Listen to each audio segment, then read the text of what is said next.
What up, everybody? Good morning and happy Friday. Dan Kasper Show is on the air. Radio dials, couple of those babies, you already know them. 105.1 FM, 790 AM, also available online at sportstalk1051.com, where you can stream it. Get the YouTube video link. Otherwise, we're up on Facebook Live and Twitter. Got your app and your Google and Alexa home devices. But happy Friday.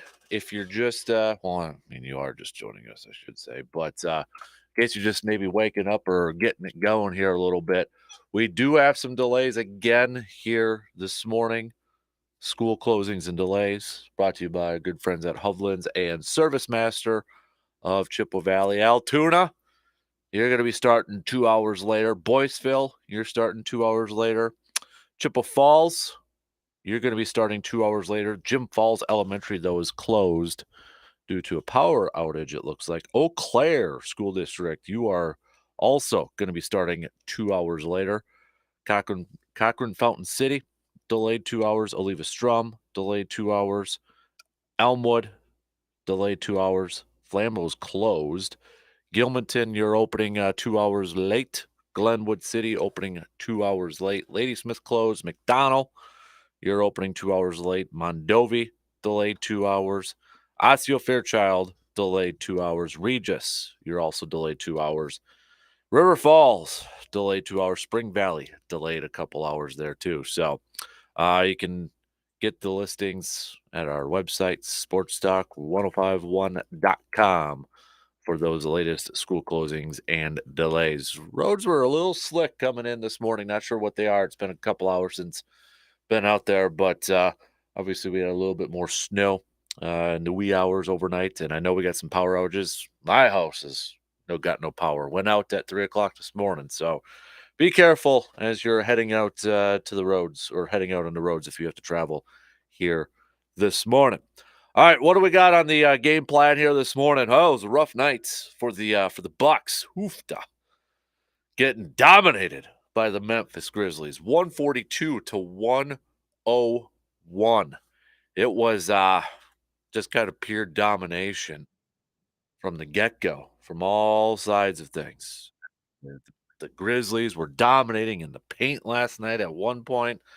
Grizzlies, they had more points in the paint, 74, than the Bucks had total points. I mean, they were just getting it done down low.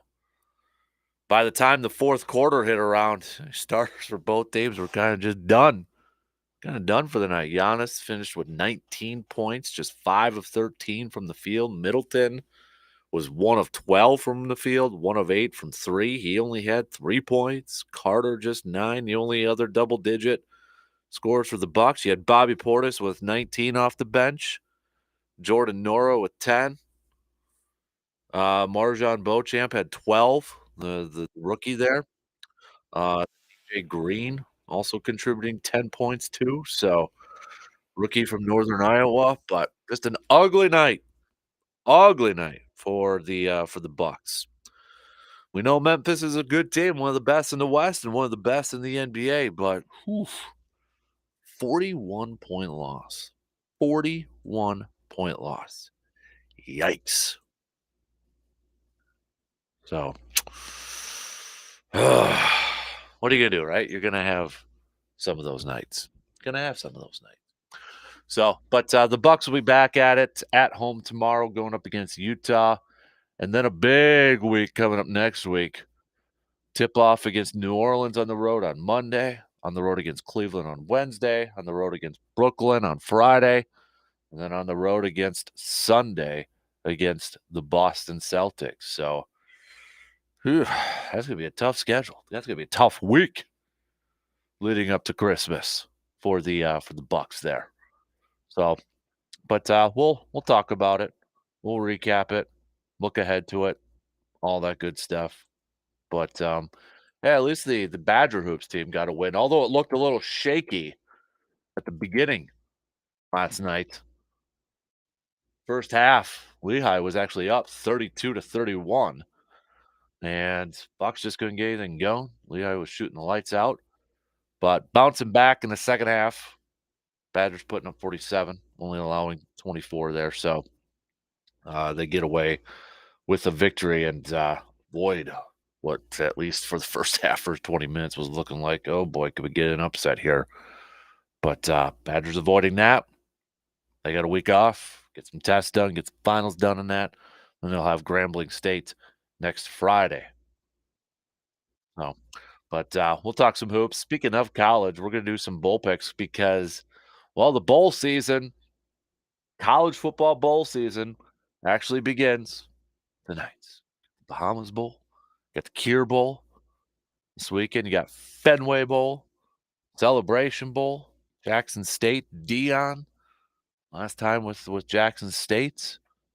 You got you got the Las Vegas Bowl, all that stuff happening this weekend. So we're gonna go through every single bowl game and make our picks a little bit later on here. So you can join in on the fun if you want. If you want to actually, be crazy like us and pick every single bowl game that there is out there, well, you can do it. But it actually does start tonight. How many of you out there get into get into bowl season?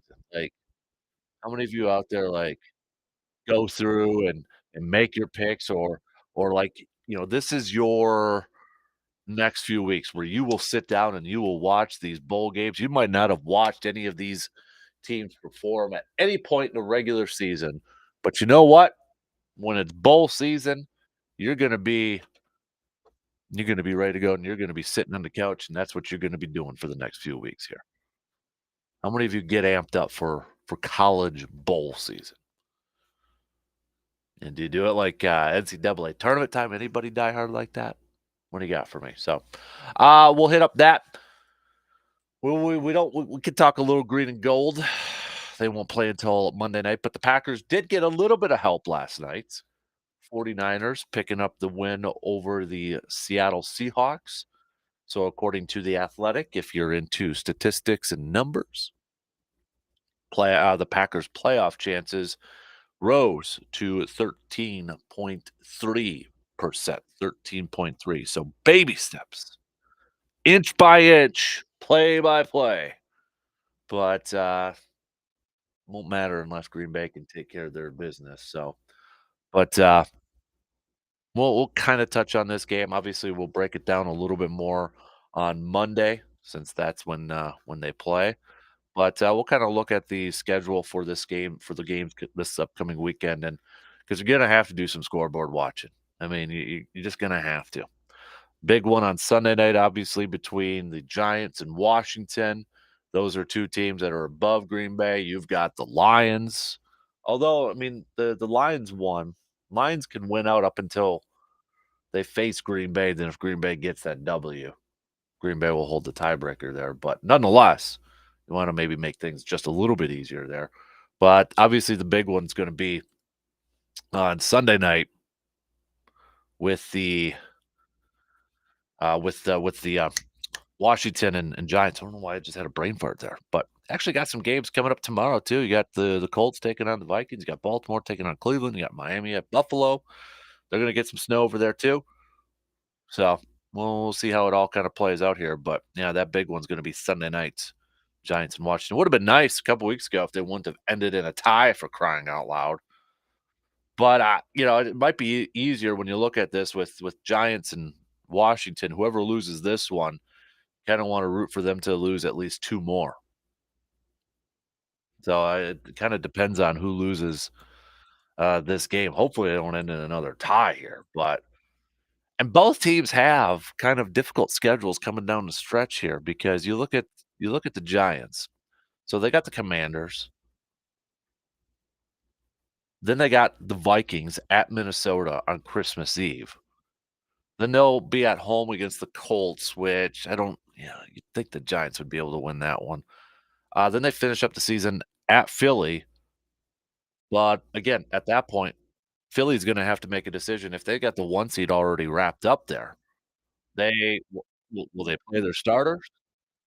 Will they sit them? But then you got the 2 weeks off, get the whole rusty issue sort of thing popping up there. You look at the Commanders. schedule coming up here, Giants, then they're on the road against the 49ers. Then they're at home against Cleveland. I don't know what to expect from that Cleveland team with Deshaun Watson and such.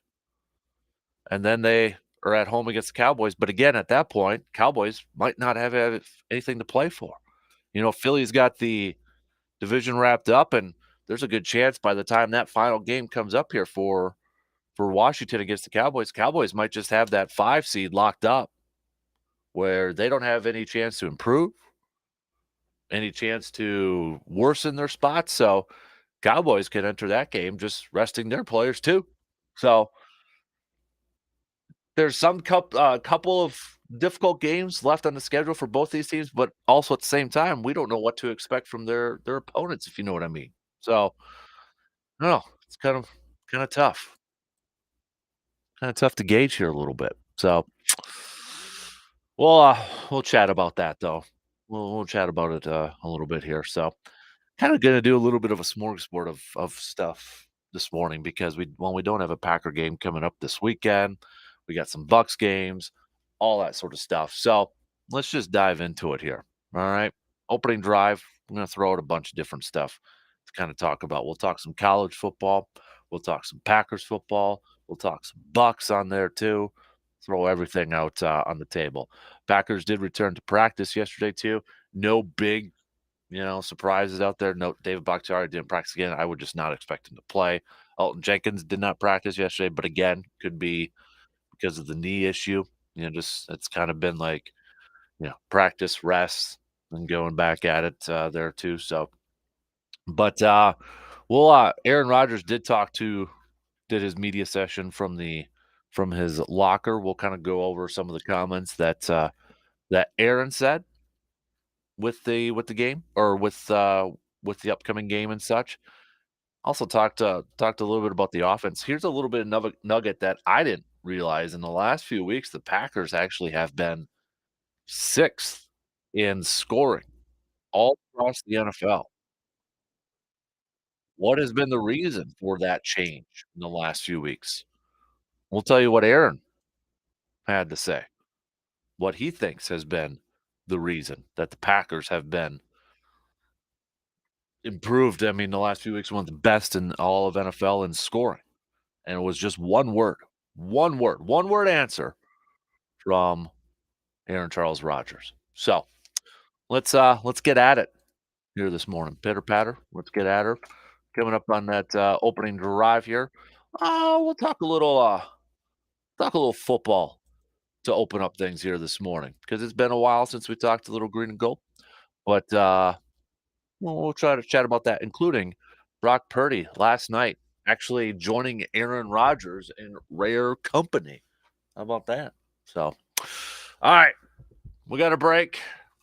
Then coming up, we'll chat a little football to open up things here this morning. It's been a while since we actually opened up with a little football there. All right, we'll be back after these words.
Tonight is the teddy bear toss at the Chip with Steel game. So bring your new, very gently used stuffed animals and teddy bears to toss on the ice when the Steel score their first goal in the game. All these toys will be then distributed to those in need in the Chippewa County through the Spirit of Christmas as part of our Festival of Toys campaign.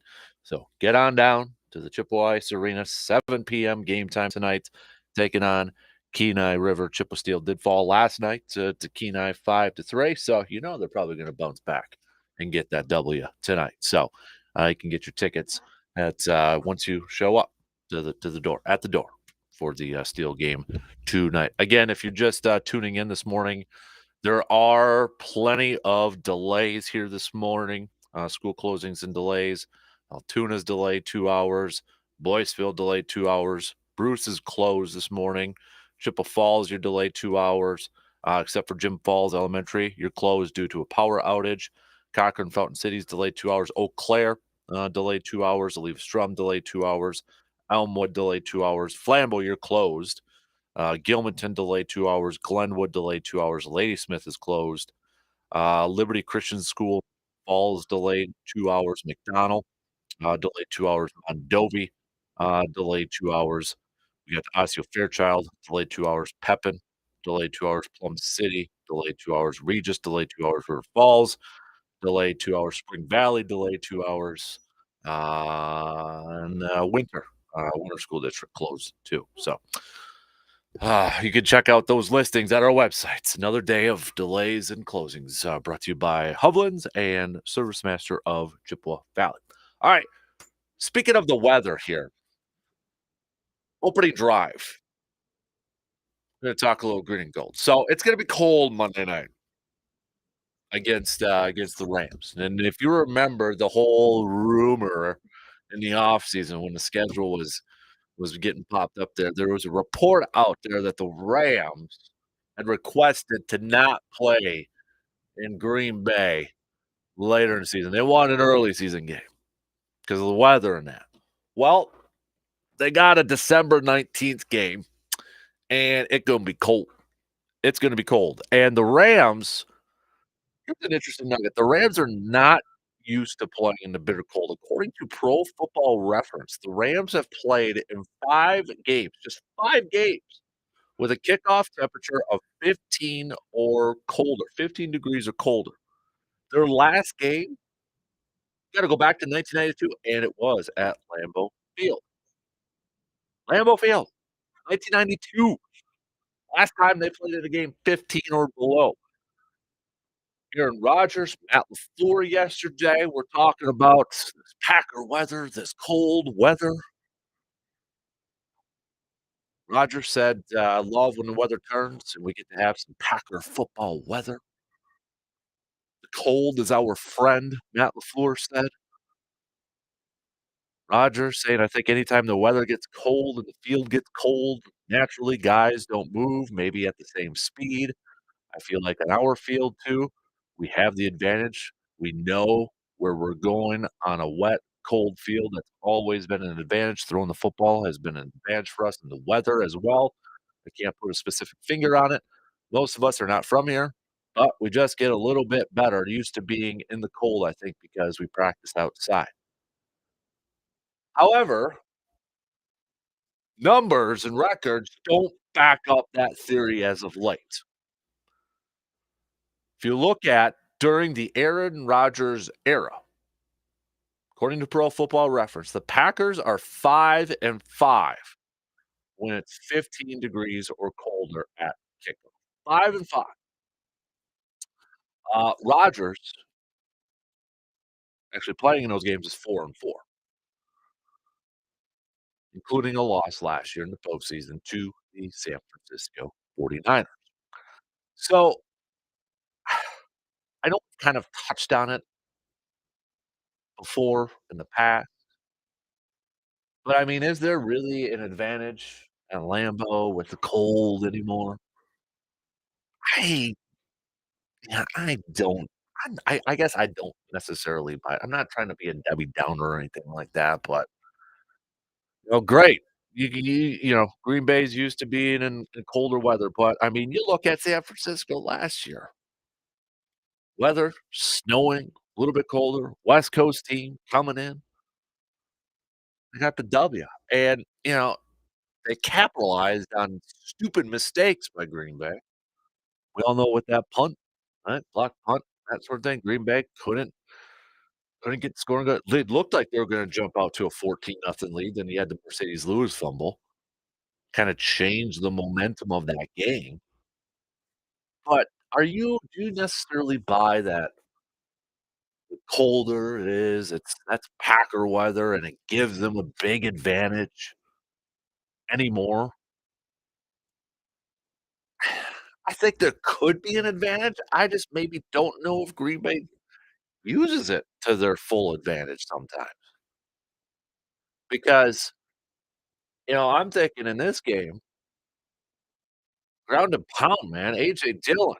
You're gonna have some guys out there that are gonna be cold, they're gonna be miserable, and what better way to make it more miserable than by having a bruising, power running game with AJ Dillon, trying to tackle that for 3 hours.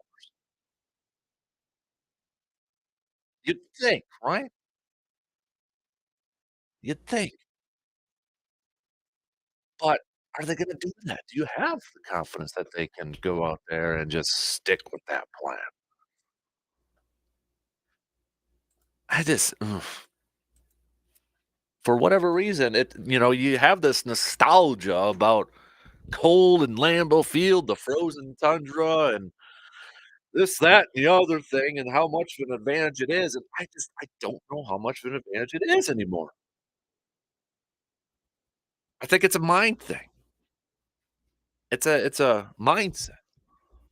I mean, if it was such a huge advantage, San Francisco weren't the one last year in the postseason. I think the NFC Championship game in Tampa a couple years ago wasn't as cold as it would be if my memory serves me correct. Wasn't as cold as we were hoping it was gonna be. And I know that was, like, the afternoon one, so maybe it would've been a little bit colder night or whatever, but I don't know. Maybe just Green Bay's not using that advantage fully that they got. Why do you think it's been 500 football when that temperature has been really cold for Green Bay? You hear Aaron talking about it for the last few years about how much of an advantage it is. Packer football weather, you're 500 in the dang thing. Why do you think it is? Do they get too comfortable? Do they rely too much on the fact that, "Hey, it's gonna be cold, that's an advantage for us?" Do they think that it's just going to, affect teams' mindsets coming in and that sort of thing, and they rely on it a little bit too much? I don't know. I don't buy it really right now that it's a big advantage for Green Bay. I don't, really don't. It could be, but I wanna see proof in the pudding, and right now the numbers aren't there. It's not there. I think if anything, what's gonna help Green Bay a little bit more on Monday is just the desperation factor. You gotta win. You know what I mean? You gotta win out. That to me is a little bit more of an advantage for Green Bay than maybe playing in 15-degree weather.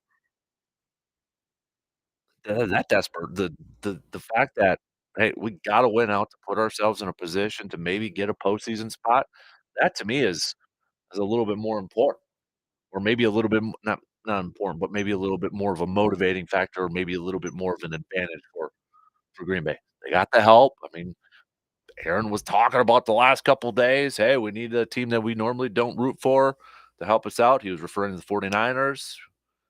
Well, they got that last night. Seattle's gonna have to lose another one coming up here. I know they got, what is it, Chiefs and Jets left under schedule at the Rams for the final game of the season. I mean, there's a decent chance that that could happen, but ain't gonna matter unless you take care of your own business at this point. You gotta take it game by game.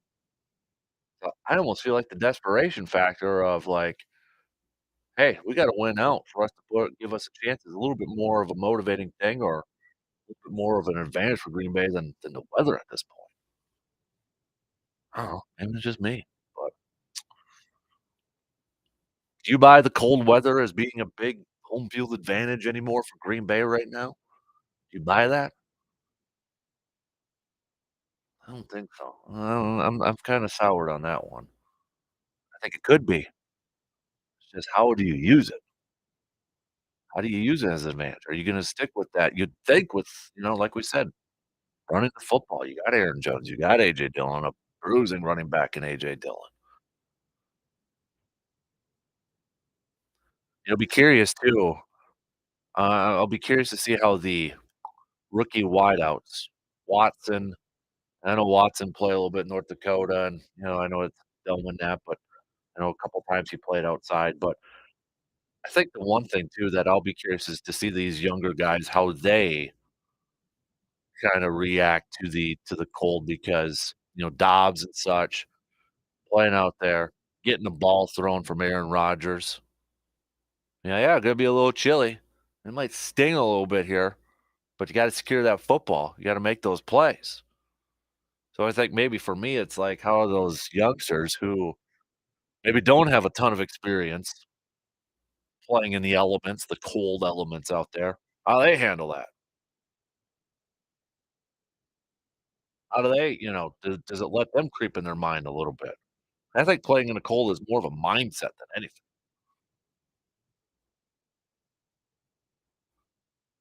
Rodgers had this to say too. Yeah, so you can't get too warm on the sidelines. You have to be wary of spending too much time in front of the heater because it becomes drastic once you go back on the field. I think a lot of us already know that, spending most of our lives here in Wisconsin.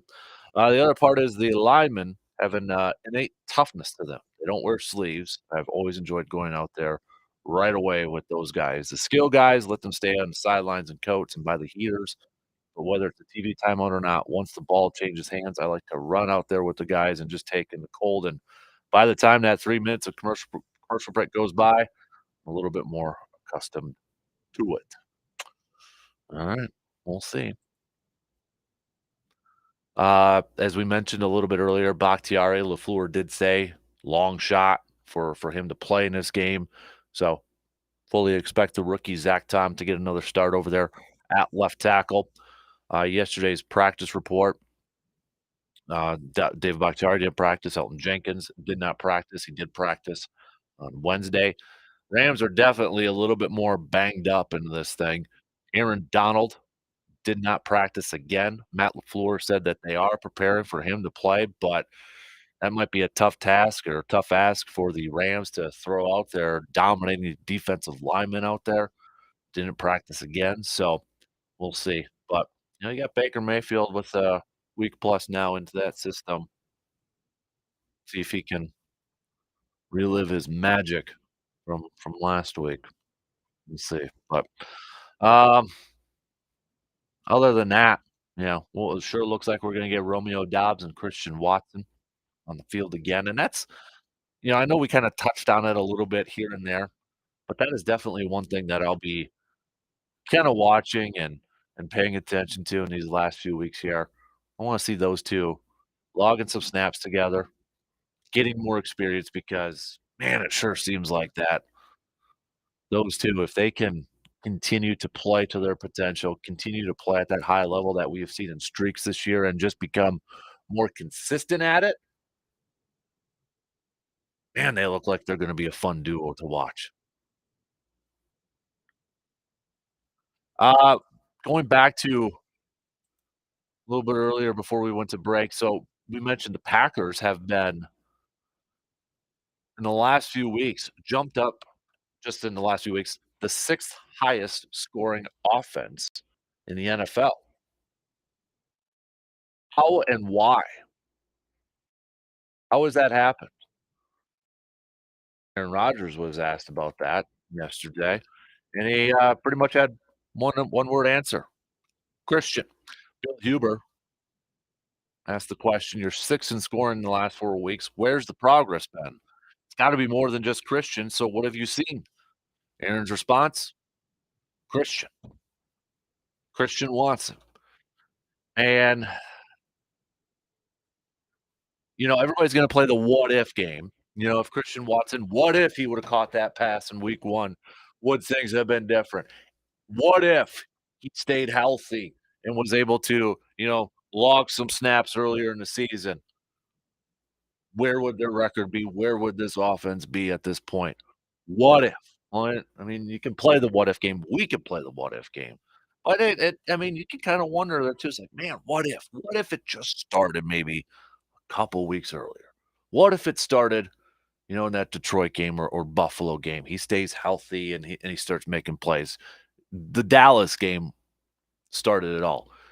Got a drop. I think he got a couple drops in that game, and then of course 3 tuds. It's a couple more against Tennessee. But Aaron Rodgers has been nothing the last few weeks but high praises of Christian Watson. I think as a youngster, as a rookie, you're having this success. You're coming off of a long bye week now too. Can he pick it up? Can he not let it get to his head here a little bit? Can he continue to go out there and be a reliable target, be a big playmaker for the Packers and for Aaron? Can he go out there and continue to do that? And for what it's worth, we've heard from I think it was Aaron himself or LaFleur, you know, Watson, his personality, his attitude hasn't really changed. It's not like he's going around the locker room, puffing his chest out or anything like that. The same mindset, but there's probably still going to be some highs and lows. But can they just be consistent in how they go about their business? Talking about the youngsters with Watson. And then Dobbs has been out for a while. He's been out for a few weeks. Can he go out there and kinda pick up where he left off, making some plays right away? You kinda wonder with the youngster, with the rookie being out for a little bit, you throw him out there, that one hit he takes, because he's had some issues with some ball security. Just want him to get out there and maybe make up a draw up an easy play, quick pass to him, get the rust off there a little bit, and then you go, man. But with the last quarter, last 4 week or 4 games here, who's gonna be that key player, do you think, to help maybe put Green Bay in a position like if they're gonna make this thing, if they're gonna win out and they're gonna get in,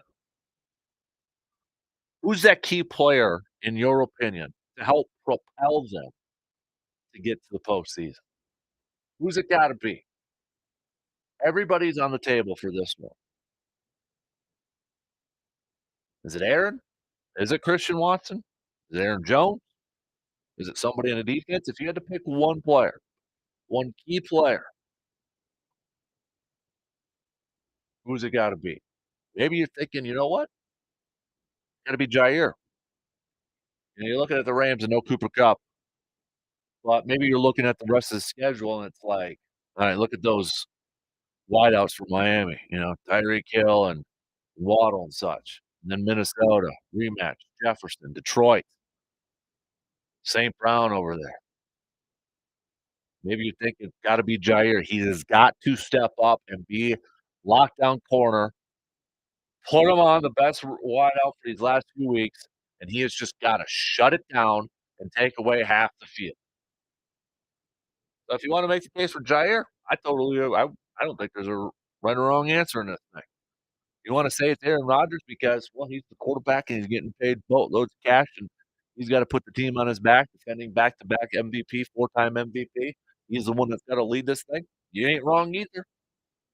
You wanna go Aaron Jones because that's where he's the, offensive skill player. He can do it in the passing game. He can do it in the running game. Yep. Christian Watson continuing to do what he's been doing. Yep. Kenny Clark on the defensive line setting the tone up there. Yep. There's a lot of players that you could probably pick in this thing. But if you can only pick one, and I know that's difficult, who'd you pick?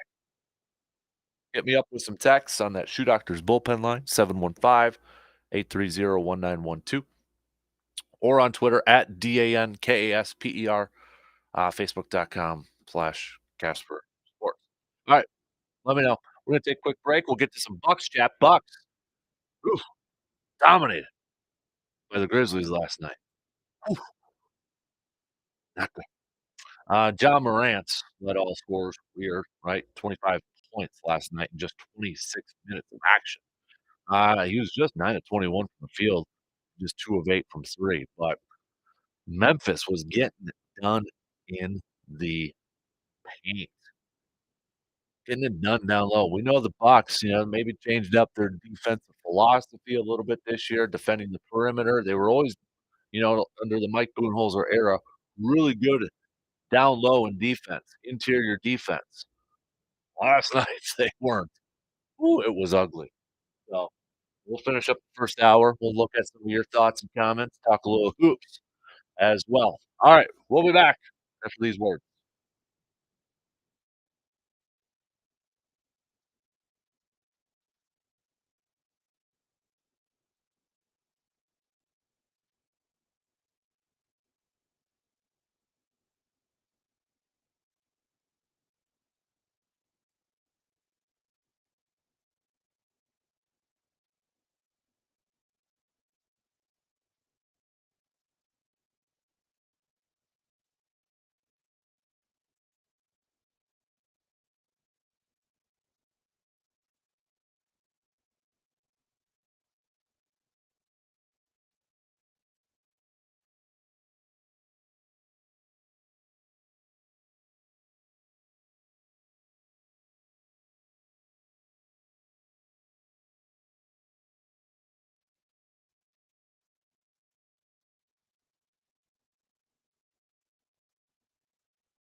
You only have a couple more days to make that nomination for someone to win our autographed Christian Yelich Brewers jersey. Just head to sportstalk1051.com, click on the Nation tab over there, and you can nominate a youngster to win that jersey. We're gonna this weekend is the deadline to do it, and we're gonna announce the winner early part of next week. It's part of our best holiday ever. Pretty sweet jersey. You got the actual picture of the jersey itself up on our website too. So I won't select the winner. I'm not going to be doing it. I've got a couple people who are not involved in the program or the show, but they're in the building here. They're going to go through the nominations and they'll pick the winner there too. So, but nominate a youngster who you think should have or should get this Christian Yelich autographed jersey. White with the whites autographed right on the second two there. It is certified there too. So don't worry, we got the certificate with it. So, but you can check it out for yourself at sportstalk1051.com. Again, just click on that Nation tab over there and you can sign up or make that nomination. Should have also noted too, just past 7 o'clock, we will catch up with Dr. Crow, Chippewa Valley Orthopedics and Sports Medicine for a little inside the training room. So we'll catch up with him. Brandon Berg will also be joining us as well. I know last couple days we've had some of the local stuff canceled and such, but Brandon still be popping in for his normal time. He'll be a part of our college football bowl pick'em sheets as well. Just printing them off and kind of looking at everything here. Yeah, as we mentioned, we got a couple games. Well, I should say the hometown lenders Bahamas Bowl, UAB versus Miami of Ohio, starts at 10:30. So I guess just a few hours from now, and then you got Troy versus UTSA at 2 o'clock this afternoon. Quite a few of them tomorrow. So if you're staying in because of the weather, you got some games to be paying attention to here too. So, but we'll go through all this. Go through all this coming up. Probably in the 8 o'clock hour. We'll hit that up. We'll hit that up in the 8 o'clock hour. So, all right.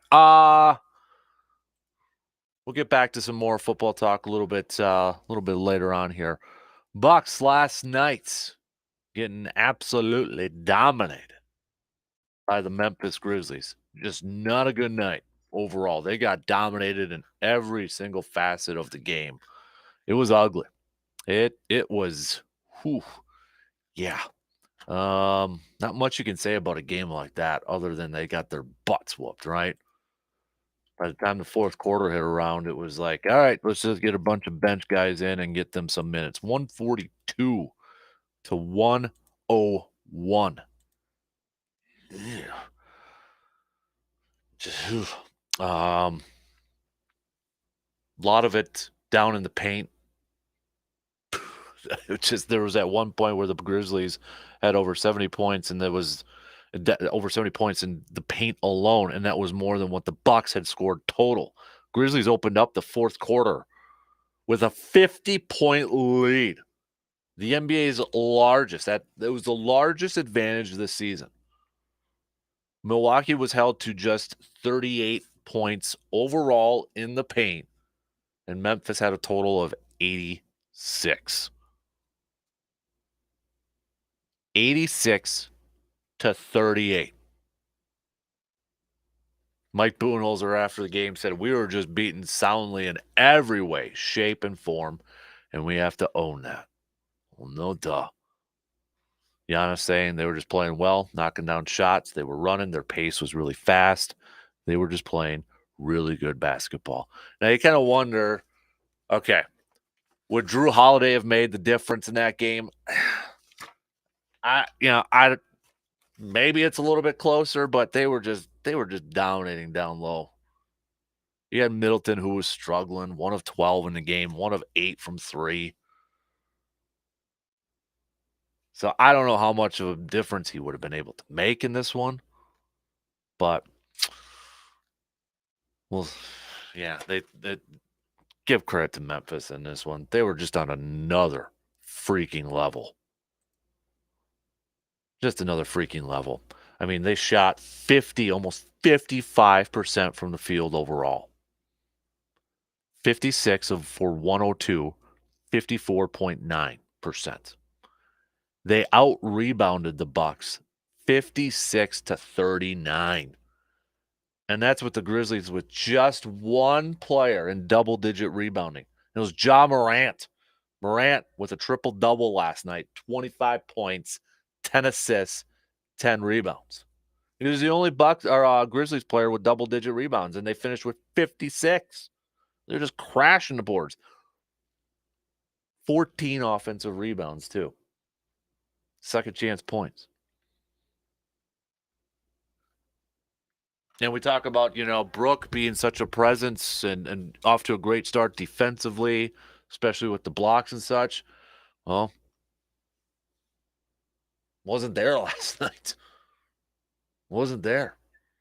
In fact, the Bucks only had one overall block in the game, and it wasn't from Brook, and the Grizzlies finished with 7. So these two teams will see each other again, but not until April when the Grizzlies come to Milwaukee there. Next up for the Bucks is a quick stop at home going up against the Utah Jazz. And then next week, things get really, really interesting. New Orleans, Cleveland, Brooklyn, and then Boston on Christmas, all on the road for the Bucks. Every single game on the road for the Bucks. Right now, and then don't overlook that Utah game at home either, because Utah is still holding on to that 7th spot in the Western Conference. They started this season off fast, right? They were at the top. They settled back down here a little bit, but they're still in that 7th spot. They have a 6-9 road record, so they're one of those teams that we talked about a couple days ago where they're just, their home record's 11-5. And they're on the road, they're 6-9. You're seeing quite a few teams this year where it's just the discrepancy between home and away records is just mind-boggling. Golden State's the big one out there. But so don't overlook that Utah game coming up on Saturday. Bucks do have the advantage of it being at home, where they are 13-3 this season. But then, they're going to have to take that 7-5 road record and going up against some of the best in the NBA. You're talking New Orleans, who's in the 2nd spot in the Western Conference right now, one game back from Memphis, who took number 1. You've got Cleveland, who's the 3 seed in the East. You've got Brooklyn, who's the 4 seed in the East, and then the number 1 seed, Boston. Good test here. Bucks got punched in the mouth last night. Let's see how they rebound, pun intended. You got Utah, but got to go. I'd like to see the Bucks go, at least 500 next week? Obviously, I would love to see, taking 3 out of 4 or even taking 4 out of 4 against those teams. But with the road, are you thinking you'd be satisfied with, splitting, taking at least 2 on the road against some of the best teams in the NBA? So they've been traveling a lot this month of December. We knew that. We talked about that at the beginning of the month. You got this Utah game Saturday at home, but then they're not going to be home again until the 30th when they take on the T-Wolves of Minnesota. Then they'll be at home for at least the next 3 games. It's a little bit more evenly split in January. But that's what you get when you open up your season the end of October. You only had 1 game on the road, and that was your first game of the season. Bunch of home games in November. You got to make up for it with a lot of road games in the next couple of months here. Right now, the Bucks are in the middle of doing that. But we'll see how they rebound against Utah, and especially next week here, but taking it 1 game at a time here. That game against Utah tomorrow will be at 7 o'clock. You can catch it on the radio dials of 105.1 FM and 790 AM. Coverage will begin about 6:30. We got a Blue Gold basketball game right before that, too, as Blue Gold's taking on St. Norbert. So got a full day of basketball on the radio dials tomorrow. All right. Shot clock's going to cut me off here. We're going to open up the second hour with a little edition of Inside the Training Room with Dr. Crow. Then we'll catch up with Brandon. We'll talk some college football. We got bowl picks coming up in the 8 o'clock hour. We'll hit that up. Get back to some other football talk, too. Badger Hoops got the victory last night, as we mentioned. We'll hit that up. Looked a little shaky there in the first half, but they got it done. All right, 1 hour in already. We got 2 more to go on this TGIF. We'll be back after these news updates.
Second hour kicking off right now. Dan Kasper Show is on the air. Appreciate you all tuning in, however, wherever you may be tuning in. Maybe you're trying to still shovel out this morning.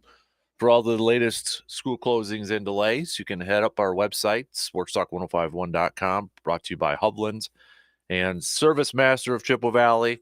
A lot of schools starting a little bit later on this morning, including Chippewa and Eau Claire and Altoona and such. So you can get that list at our website. Again, sportstalk1051.com. We kick off this hour, as we usually do every Friday, with our good friend, Dr. Austin Crow, Chippewa Valley Orthopedics and Sports Medicine, for a little inside the training room.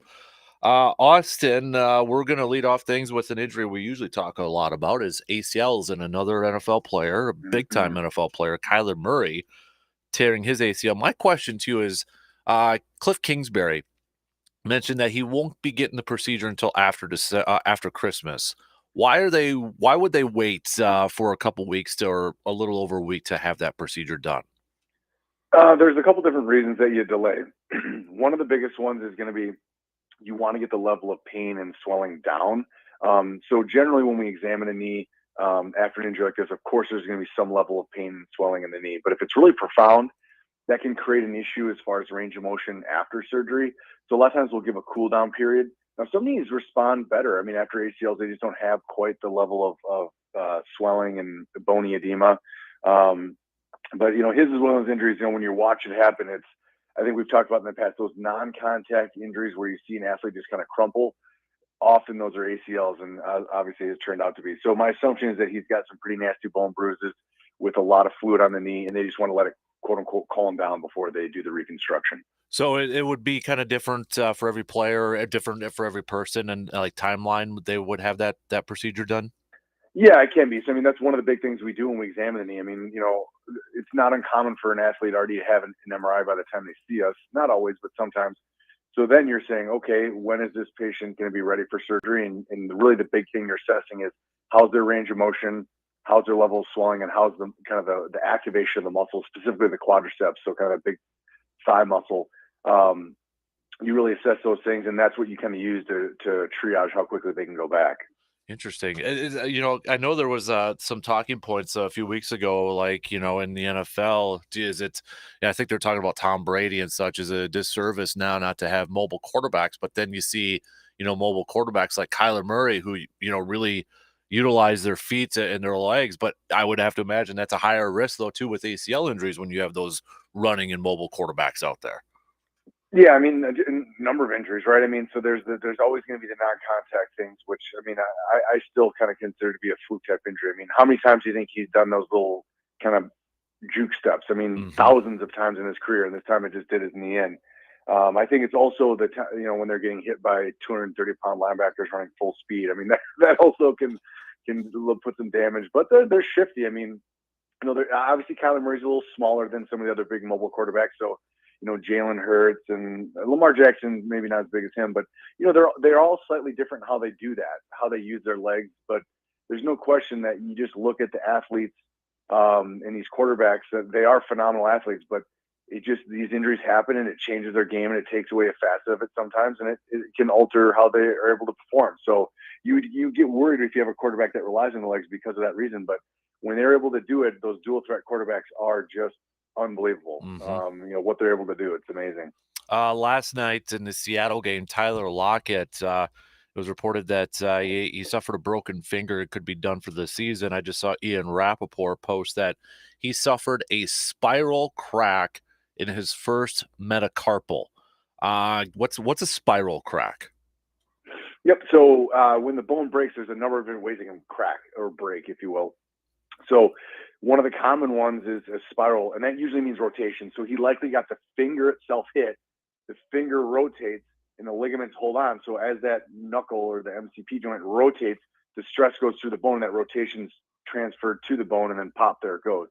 I mean, other patterns include transverse, where those often are direct impacts. So something hits the bone snaps with a clean break. There's also like short oblique. So these are different patterns.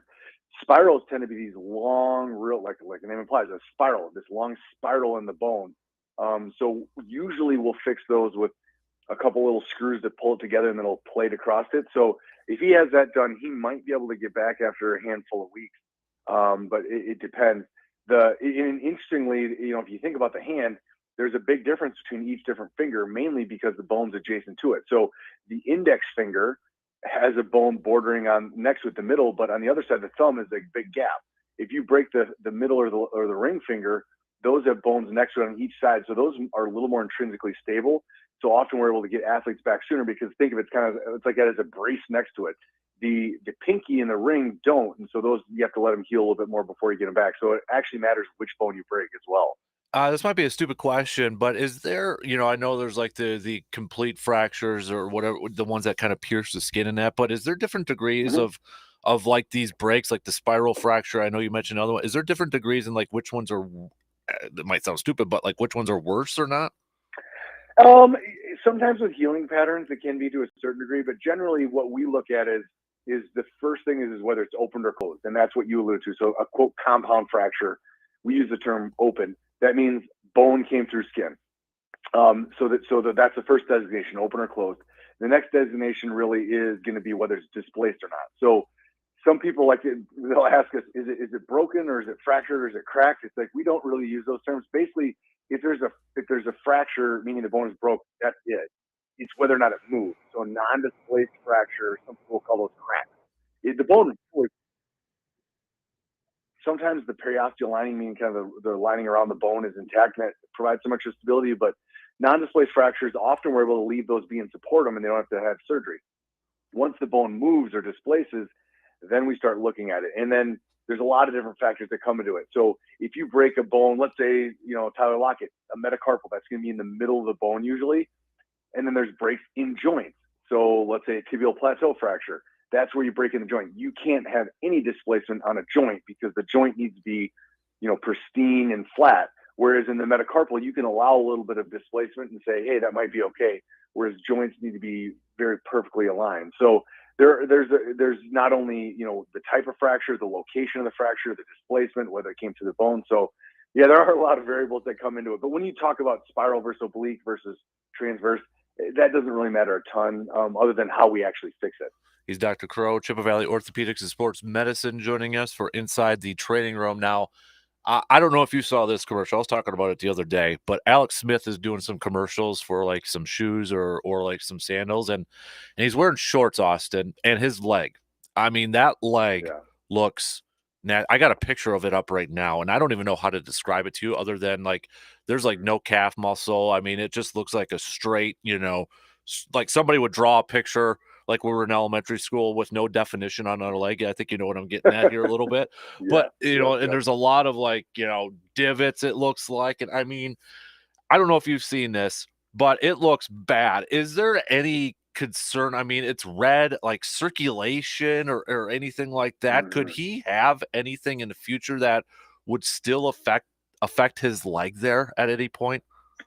Um, you know, he's been through so much. It's obvious. So one of the big reasons his calf looks small is if you remember from that documentary they did what's called a rotational flap. So, likely a plastic surgeon, they took half of the gastroc or the calf muscle and they actually rotated it forward because if you remember back to our designation I was just talking about, he had an open fracture. So the bones came through the skin and then he had surgery and then he developed whether it was a compartment syndrome or an infection, it's not 100% clear, but they had to go back in and remove a bunch of tissue and he lost a lot of tissue. And when we heal bones, one of the absolute musts for a bone to heal correctly is it has to be covered. So he had lost muscle and skin over the bone. So you need to cover that. Sometimes we can do, little procedures to like mobilize a little bit of tissue. If it's a big defect, then you have to have flaps. So that was a rotational flap. So they rotated the gastroc down. Sometimes plastic surgeons have to take muscles from somewhere else in your body and move them to cover it. Those are called free flaps. Long story short, those need to stay alive. So if it stayed alive this long, its odds are it's going to stay alive. But yeah, his leg is not the same. So if he were ever to develop another injury or an infection in that leg, he'll be more predisposed to problems. But I think he's through the thick of it as far as having issues right now. But yeah, there's no question when people have these type of injuries and then the consequences of those, I mean, it is an absolute battle to save people's legs sometimes. And so he went through and he was very, very, very close to losing that limb. And so it'll never be the same. I mean, that's why he's not able to perform where he was before. But man, it's impressive what he's been through, what he's been able to battle back, and you got to give that guy all the credit. But to answer your question specifically, I think in the relatively shorter intermediate term, without another event, he should be in okay shape. Gotcha. Yeah, I just texted you the picture in case you haven't seen that commercial there. It Yeah. doesn't look good, man. And I'm like, holy moly. So Mm-hmm. to kind of wrap up, It's crazy. somebody wanted me to ask you a quick question. Yeah, I think we might have touched on it a while back, but colder temperatures, is there any increased chances of injury due to like cold temperatures? We hear like hot temperatures with like dehydration, pulls, or cramps or Mm-hmm. anything like that. But in terms of cold, is there any sort of increased injury when it gets to like 15 or 10 degrees out there? I mean, honestly, it's going to be that same exact issue. So I think there's always going to be, the fluke type injuries. So direct hits or non-contact twisting injuries. Those I think are independent of temperature. But when you get really hot, people become dehydrated and you run the risk of muscle tendinous injuries. Same thing when it's really cold. People, if they're not staying warm on the sidelines, the muscles absolutely will tighten up and you're at increased risk for pulling a hammy or a calf or something along those lines. So, I mean, NFL teams are pretty intense about keeping their athletes warm. So they'll have those jackets, they'll have heaters, they'll have stationary bikes, everything they can do to keep the athletes warm and keep their muscles loose and limber. And so as long as they're doing that, generally speaking, you won't see any real type of increase in actual injuries. Now, actually going out there, I mean, any of us that played football here in the upper Midwest know, man, those hits on a cold day, your knuckles are sore. And those, I mean, you never forget those really cold days of football. And those hurt, but they're not really at increased risk of injury per se. So I wouldn't say a huge uptick, but if you're not staying warm and out there, you certainly will see a higher incidence of muscular injuries. Oh man. All right, he's Dr. Crow inside the training room. Dude, appreciate the time as always. And you have a fantastic weekend, bud, and we'll catch up soon, okay? Absolutely. Take care. You got it. There you go. There's Dr. Crow inside the training room here this morning. We're going to take a really quick break, and then we've got Brandon in studio. He made it in. We'll catch up with him after these quick words.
All right, still kind of snowing out there a little bit, so be careful. I was just out there checking some things out there, so be careful out on the roads if you haven't headed out yet. But Brandon made it in here this morning.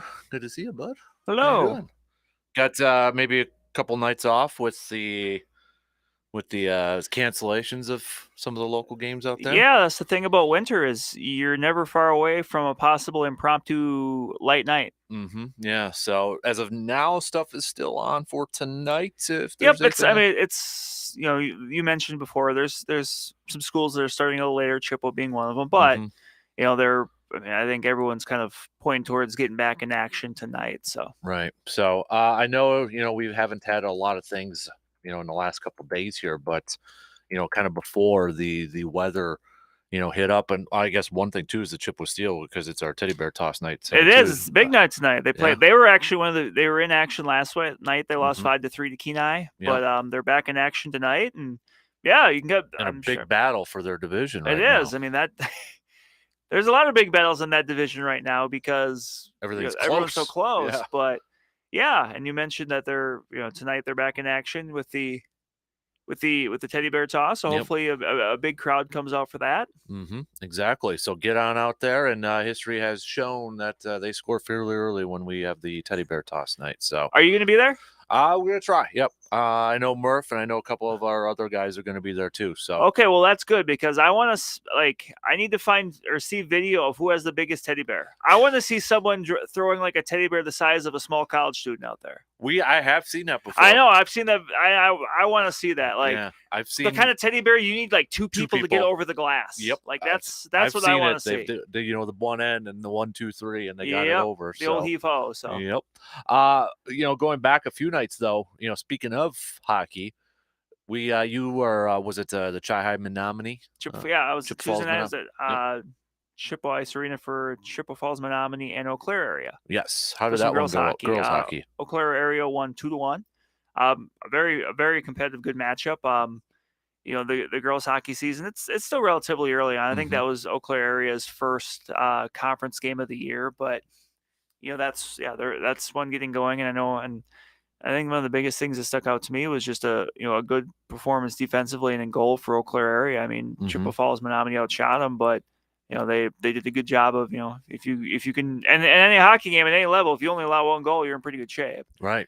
And that was the case for the Stars. So picking up a big win there, and Chippewa Falls, Menominee on the other end is kind of still trying to find it a little bit as far as their offense goes. They're getting shots on goal. It's just a matter of kind of turning those into goals.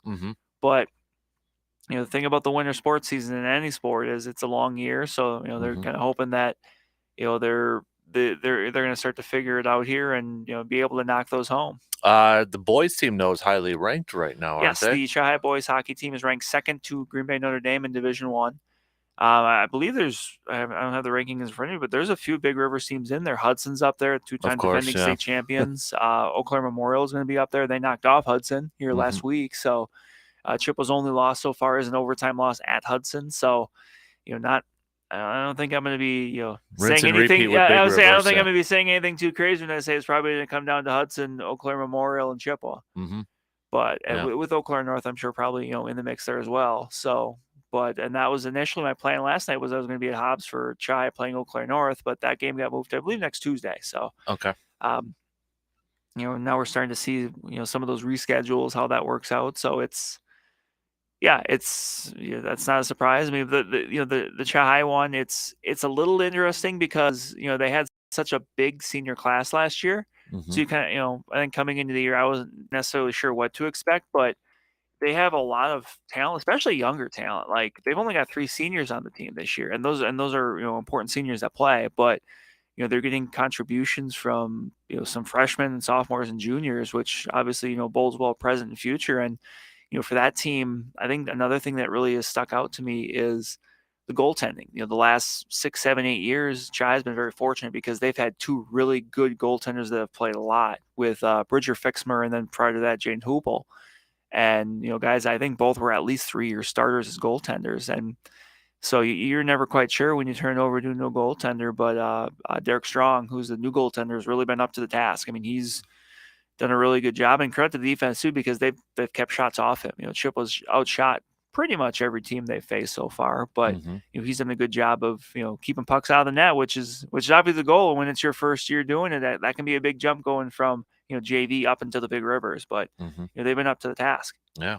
How about just really quickly basketball side of things, boys and girls? How's that kind of been shaping up right now? Well, the conference season's just got going. Mm-hmm. The Big Rivers is a few games in.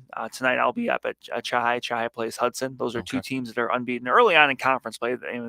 Chippewa's got a few losses on the ledger otherwise, but a big early season Big Rivers won on the boys' side. They beat Eau Claire North last Friday. In the Western Clover on the boys' side, they just had their first round of conference games on Tuesday. I think most notably out of that, you had McDonald beating Eau Claire Regis, Bloomer beating Cadott, and a couple others. Fall Creek picked up a big win over Thorpe. Fall Creek's the defending conference champions. They're going to be, if I had to point to a favorite, coming into the conference season, that's who I would probably point to. They bring back a lot of their, their main scorers from a year ago, led by the player of the year in the conference, Bo Volrath. So, but that's going to be a fun race. I think there's going to be a few really fun Fall Creek and McDonald matchups that are going to be definitely worth going to if you're in the hunt for a game when those times come. On the girls' end, Hudson's also on the top of the conference on the girls' end of things too. The Big Rivers is, from talking with coaches, it's pretty balanced this year. Mm-hmm. The last 2 years that conference has sent a team to state. It was Menominee last year. It was Hudson a couple years ago. But when those two teams meet up, that's probably going to be pretty important as far as the conference title race goes. And the girls' side for the Western Clover Belt, you've got McDonald and Cadott standing at the top right now. Mm-hmm. Cadott's unbeaten, I think 7-0 if I remember correctly, 7 or 8 in a row. I forget which, but maybe it's 8-0 now. But they're really picking up where they left off last year when they won 19 games. McDonald's had to work through some injuries here early on, but they're starting to get healthy. And McDonald's are a really good team, a team that only brings back I think 3 players from last year's state team that played a good amount, but they're getting good contributions out of some of their younger kids right away, and that's going to be something to keep an eye on with them. Mm-hmm. If some of those younger kids continue to develop the way it looks like they might, I mean that's a McDonald team that's going to be very dangerous again because they're so athletic and they're lanky. Like they just got you go down their roster and there's just a bunch of kids that are 5'9", 5'10", which with the style they play, with their kind of zone defenses they run, that can make life really tough. Interesting. All right. Just a quick blue gold update too. Last night, men's team picking up the W against Superior. They got a game against St. Norbert tomorrow at 3:00. You'll be able to listen to that game here at 105.1 FM, 790 AM, right before Bucks tip off against the Utah Jazz. So thanks, B, for that, for the updates on the local side of things. Gonna kind of try to, put a bunch of stuff into the next 30-ish minutes because we got bowl picks coming up next hour. I don't know how long that's going to take, but nonetheless, I've been waiting to talk to you about this one, and I gave you kind of a heads up here, but anybody who's been listening to this program for the last few years knows Brandon is a huge Mike Leach fan. Mm-hmm. Huge Mike Leach fan. And obviously we know what happened a few days ago with his passing and such. I'm sure, I don't know, but I was doing it. I'm sure kind of you were doing it, looking up old quotes and video clips. You go down the rabbit hole. It was pretty easy to do. Yeah. But first, before we get to that, why was Mike Leach? Why were you such a big fan of Mike? Was it his personality that kind of drew you to it? Or? Honestly, no. The first thing that stuck out to me about him, it wasn't even necessarily him, but when I go back to maybe when I was in high school and just kind of being the curious person I was then and tried to still be today. Like that was when he was in his early days at Texas Tech, and you would before the days where information on stuff was so easily available thanks to the internet, you would see these Texas Tech teams like just throwing the ball all over the place, like, and that wasn't really too common then. It's kind of like, well, what's up with this? And then you do a little more research and you kind of find out, hey, okay, this is by design and this is what they do. So he was someone that, I go back to high school that I was just like really interested with for the style of play. And then the more you follow him, obviously the more interesting things there was to find there with him. And it's just, it's something that's always stuck with me. Like, I remember, honestly, like I don't have a lot of regrets in life, and this is going to sound goofy to some people, but one of my biggest regrets in life was the night of the infamous Texas Tech game. I remember you told me about that. Even just a couple weeks ago, we were talking about that. I was watching it in my apartment with some friends, and we went out to a party, and then remember that was right before smartphones and stuff blew up, where you can just get updates on your phone. Yeah, or even watch it on your phone. Or you can watch it on your phone. We went to a party. We get back. I'm like, oh, let's see what happened. Turn on SportsCenter, and obviously we saw what happened to that game, and I was just mad. I was mad at myself because I'm like, man, don't get me wrong, a party is a fun time, but I'm like, I would have been okay just sitting at home, having a few drinks and watching that game. It's funny because I remember watching the end of that game. I was actually at Brothers on Warner Street throwing darts, and the TV was right above it. So I remember that one. But that was Michael Crabtree. That game we're talking about. Yes, the Michael Crabtree game where they beat Texas when Texas was number one. And it's just he's someone I've always gravitated towards because of that. With Texas Tech, I mean, obviously there was the fallout there, and you can kind of that is what it is. But then he goes to Washington State, and I've always appreciated how he found ways to win in unconventional places. In the Big 12, he won at Texas Tech. Mm-hmm. No one. I still think prior to you mentioned that Michael Crabtree season, I don't think Texas Tech has won as many games this season as they did that year for him since. Right. He goes to Washington State. He leads them to their first 11-win season in school history.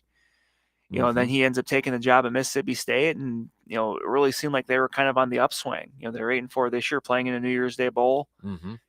And it turns out his last victory was in prime time on Thanksgiving against Ole Miss, their rival, in a come from behind fashion. Like, one of the things I would always say about Mike Leach is with that style of play, like that was, they're always the type of team that could beat anybody, but they could lose to anybody too. Just because if sometimes if it wasn't going right, like when the air raid's out of sync, it can be a little rough. But I think the other thing as I kind of in more recent years got to appreciate about him so much was it wasn't even so much the football stuff. It was just kind of his curiosity on life. Yeah. And I think that's an extension when you see all these videos of all of these things he says and does in press conferences. To me, that's just an extension of that. Mm-hmm. Like, he was a football guy, but at the same time, I think he understood there was more to life than that, and that's why he was so willing to talk about Halloween candy or give marital advice to reporters or stuff like that, because he understood like football's fun, football's cool, but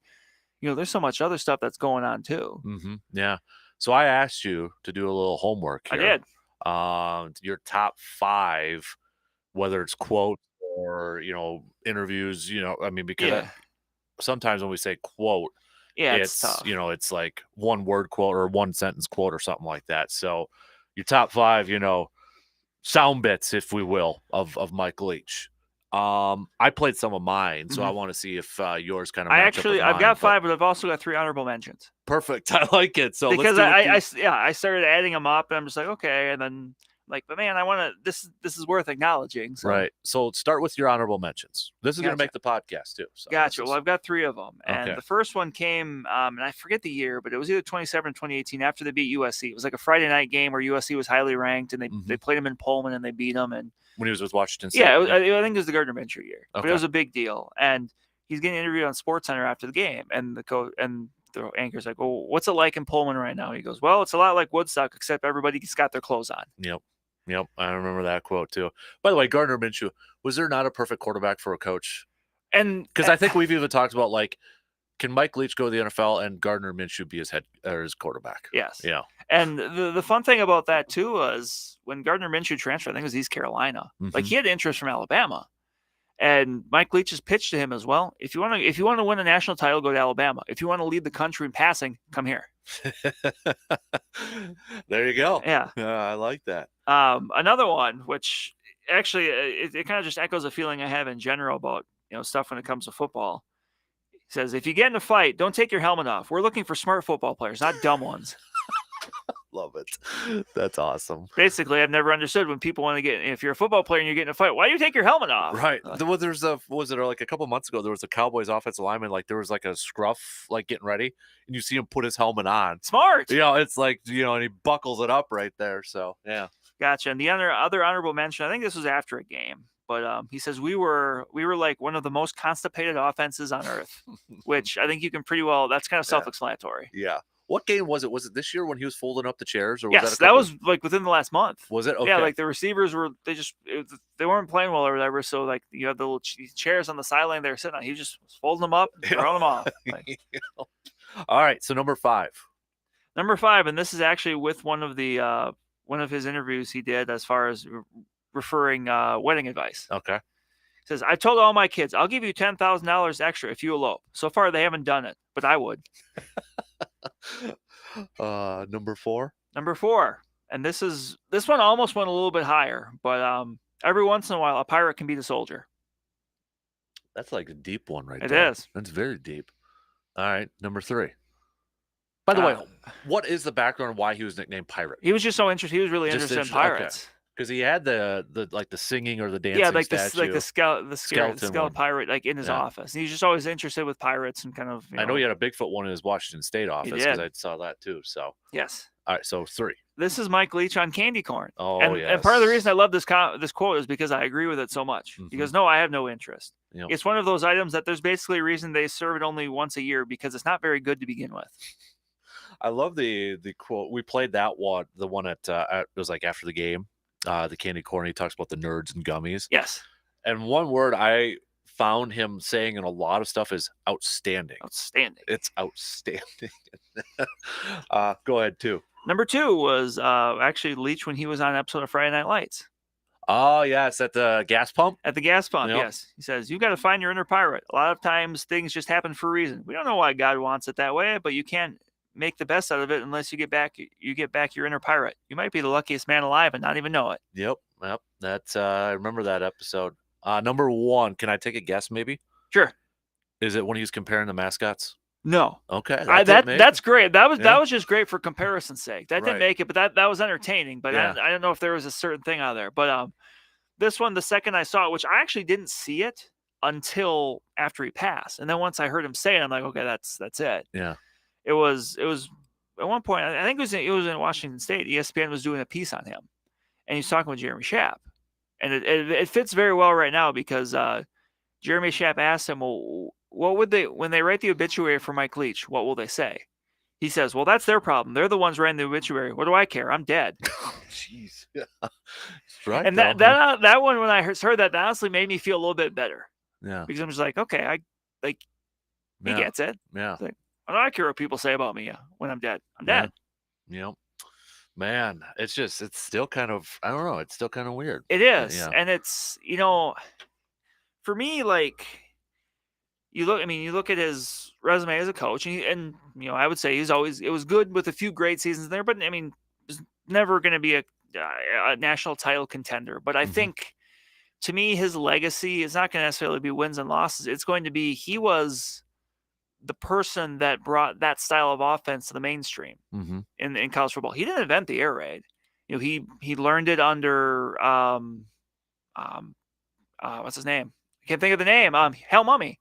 At Iowa Wesleyan and then later Kentucky. And even before that, like Lavelle Edwards at BYU was throwing the ball, but they kind of Mumme had kind of perfected that offense, but he was the one that brought to the mainstream first when he was the offensive coordinator at Oklahoma.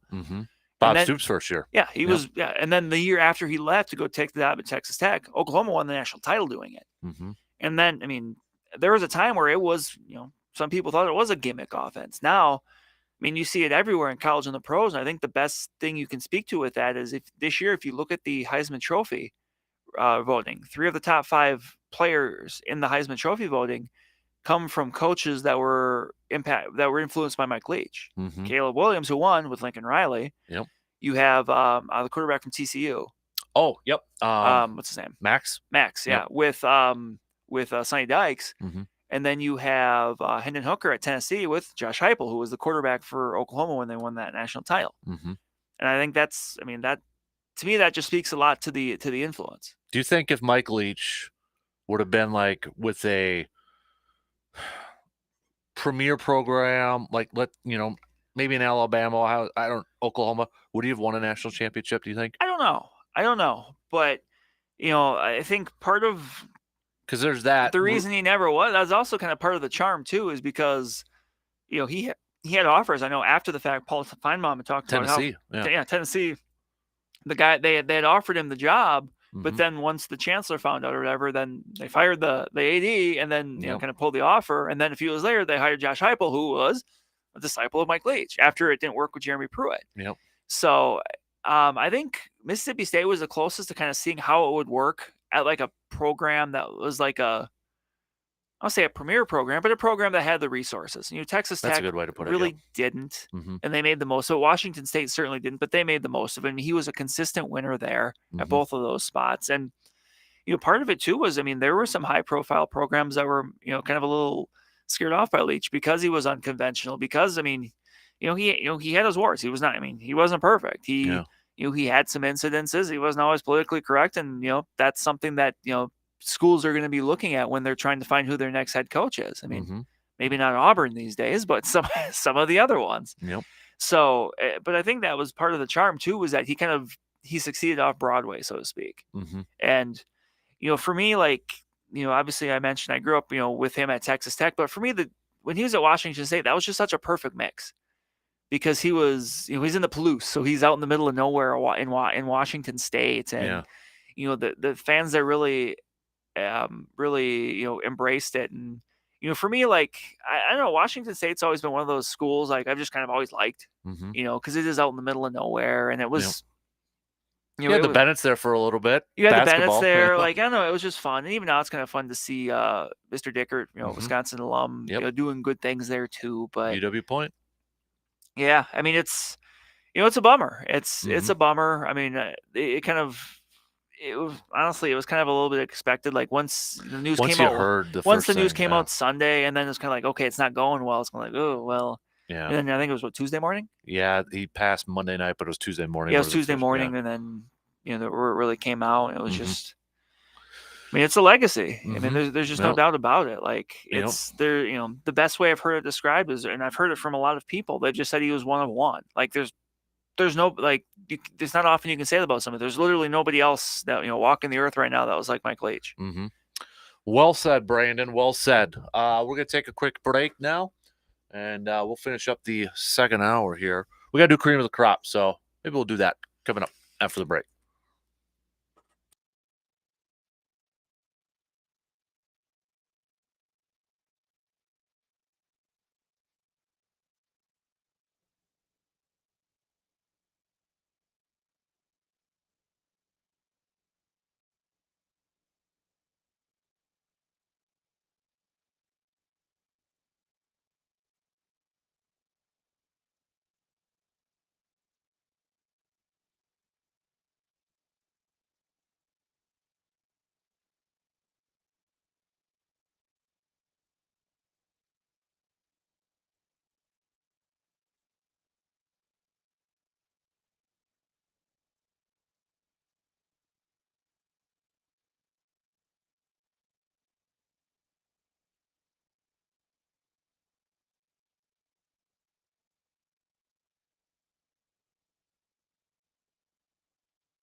All right, if you're one of those that's trying to watch on YouTube or Facebook, I think the audio is still working, but I tripped over the camera cord and I can't get my camera to work, so I might have busted it. I don't know. Or it might be one of those things where I have to restart it, and I don't want to do that right now. I don't want to do that. So, black screen, right on me. You can hear the voices.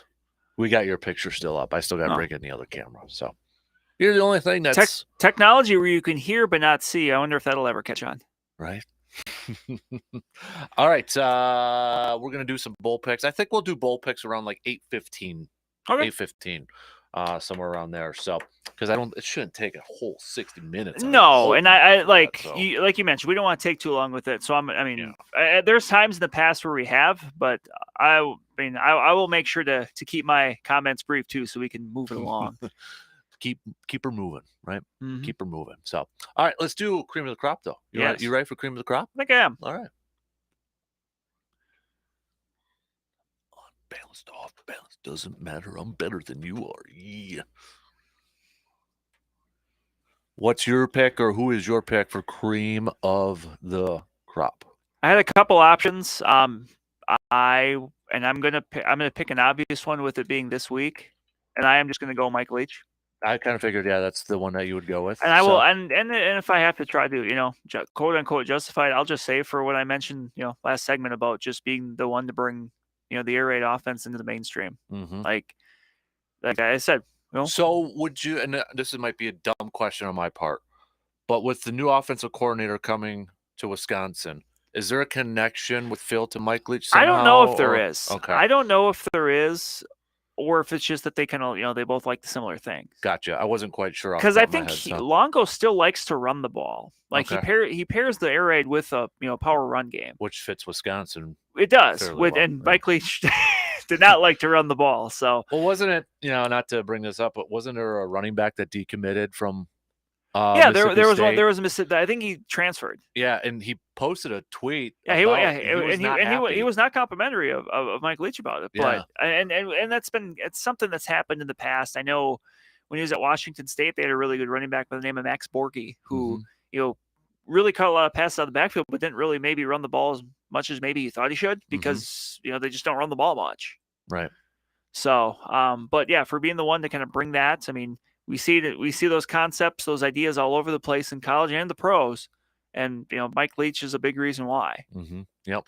I am gonna go a little bit different route. I'm gonna go Brock Purdy right now. That was one I was thinking too. Oh, I'm like, okay. I thought you might take that one, so I'm like, ah.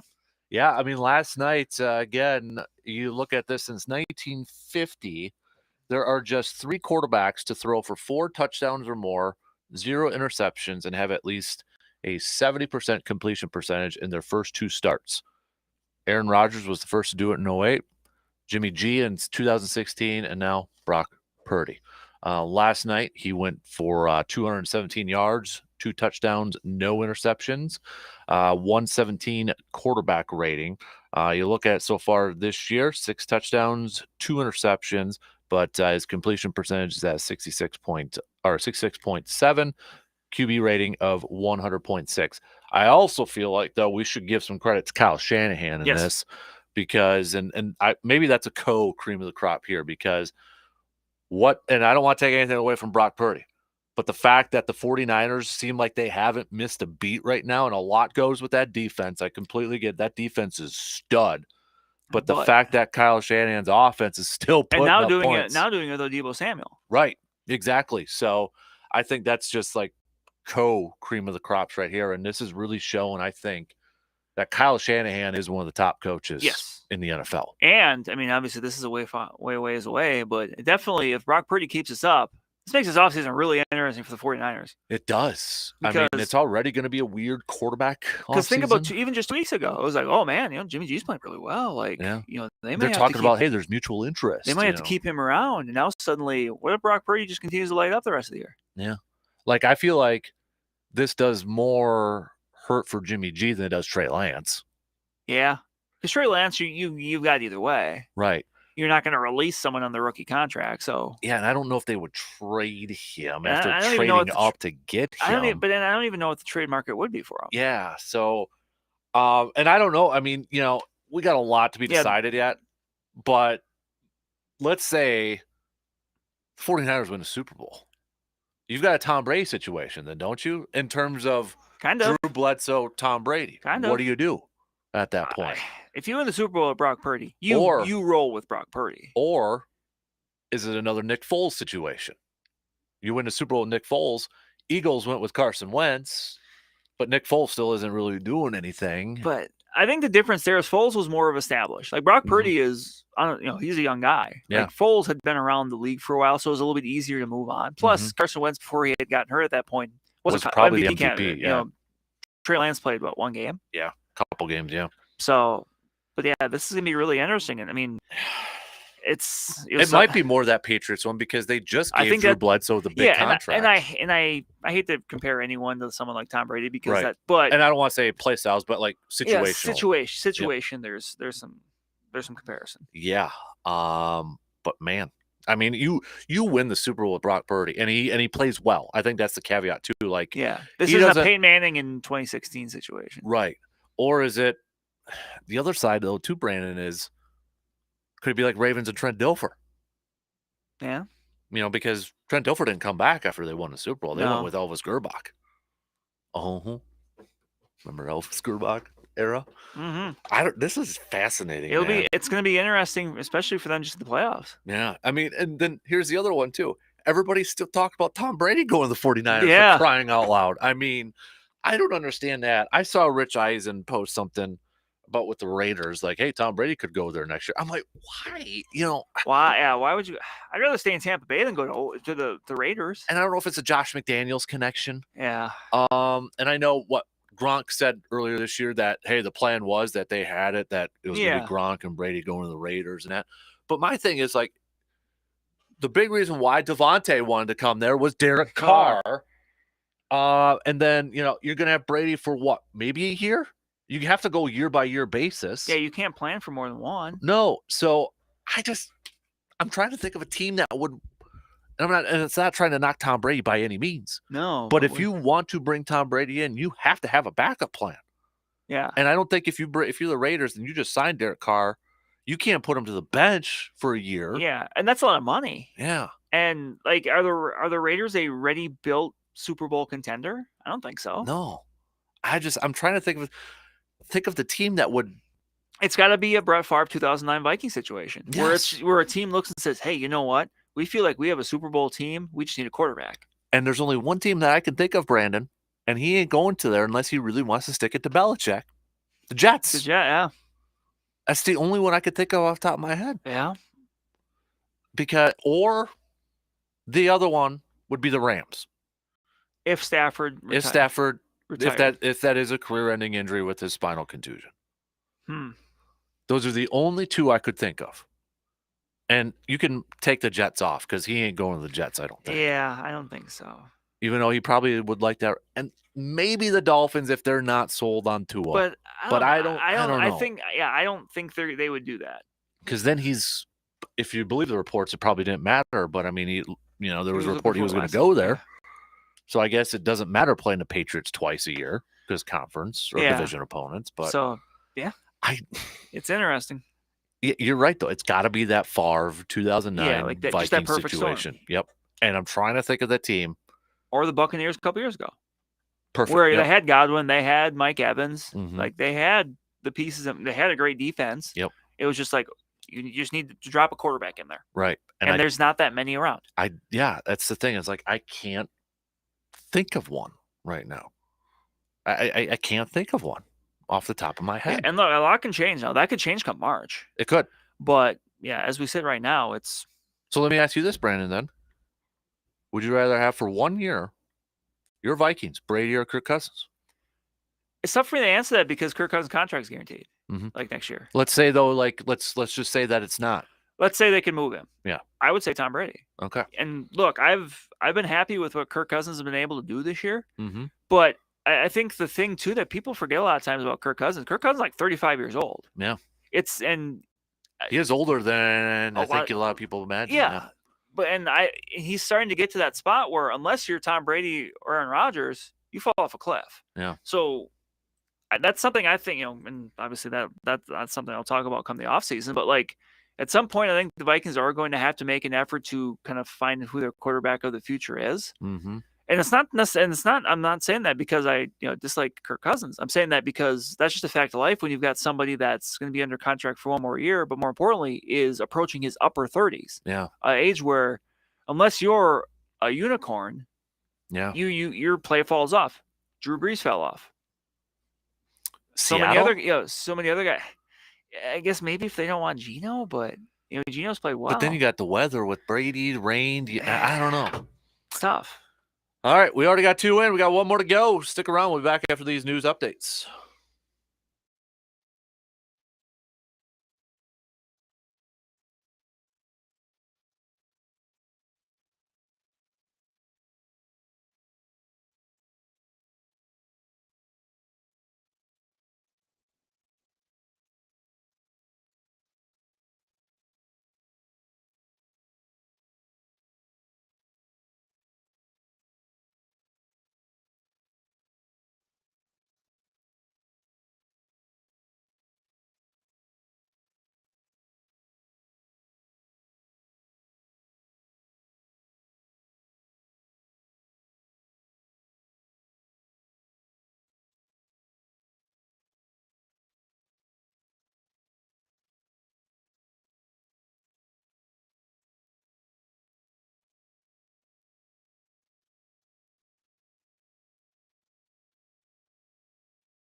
All right, third hour kicking off right now.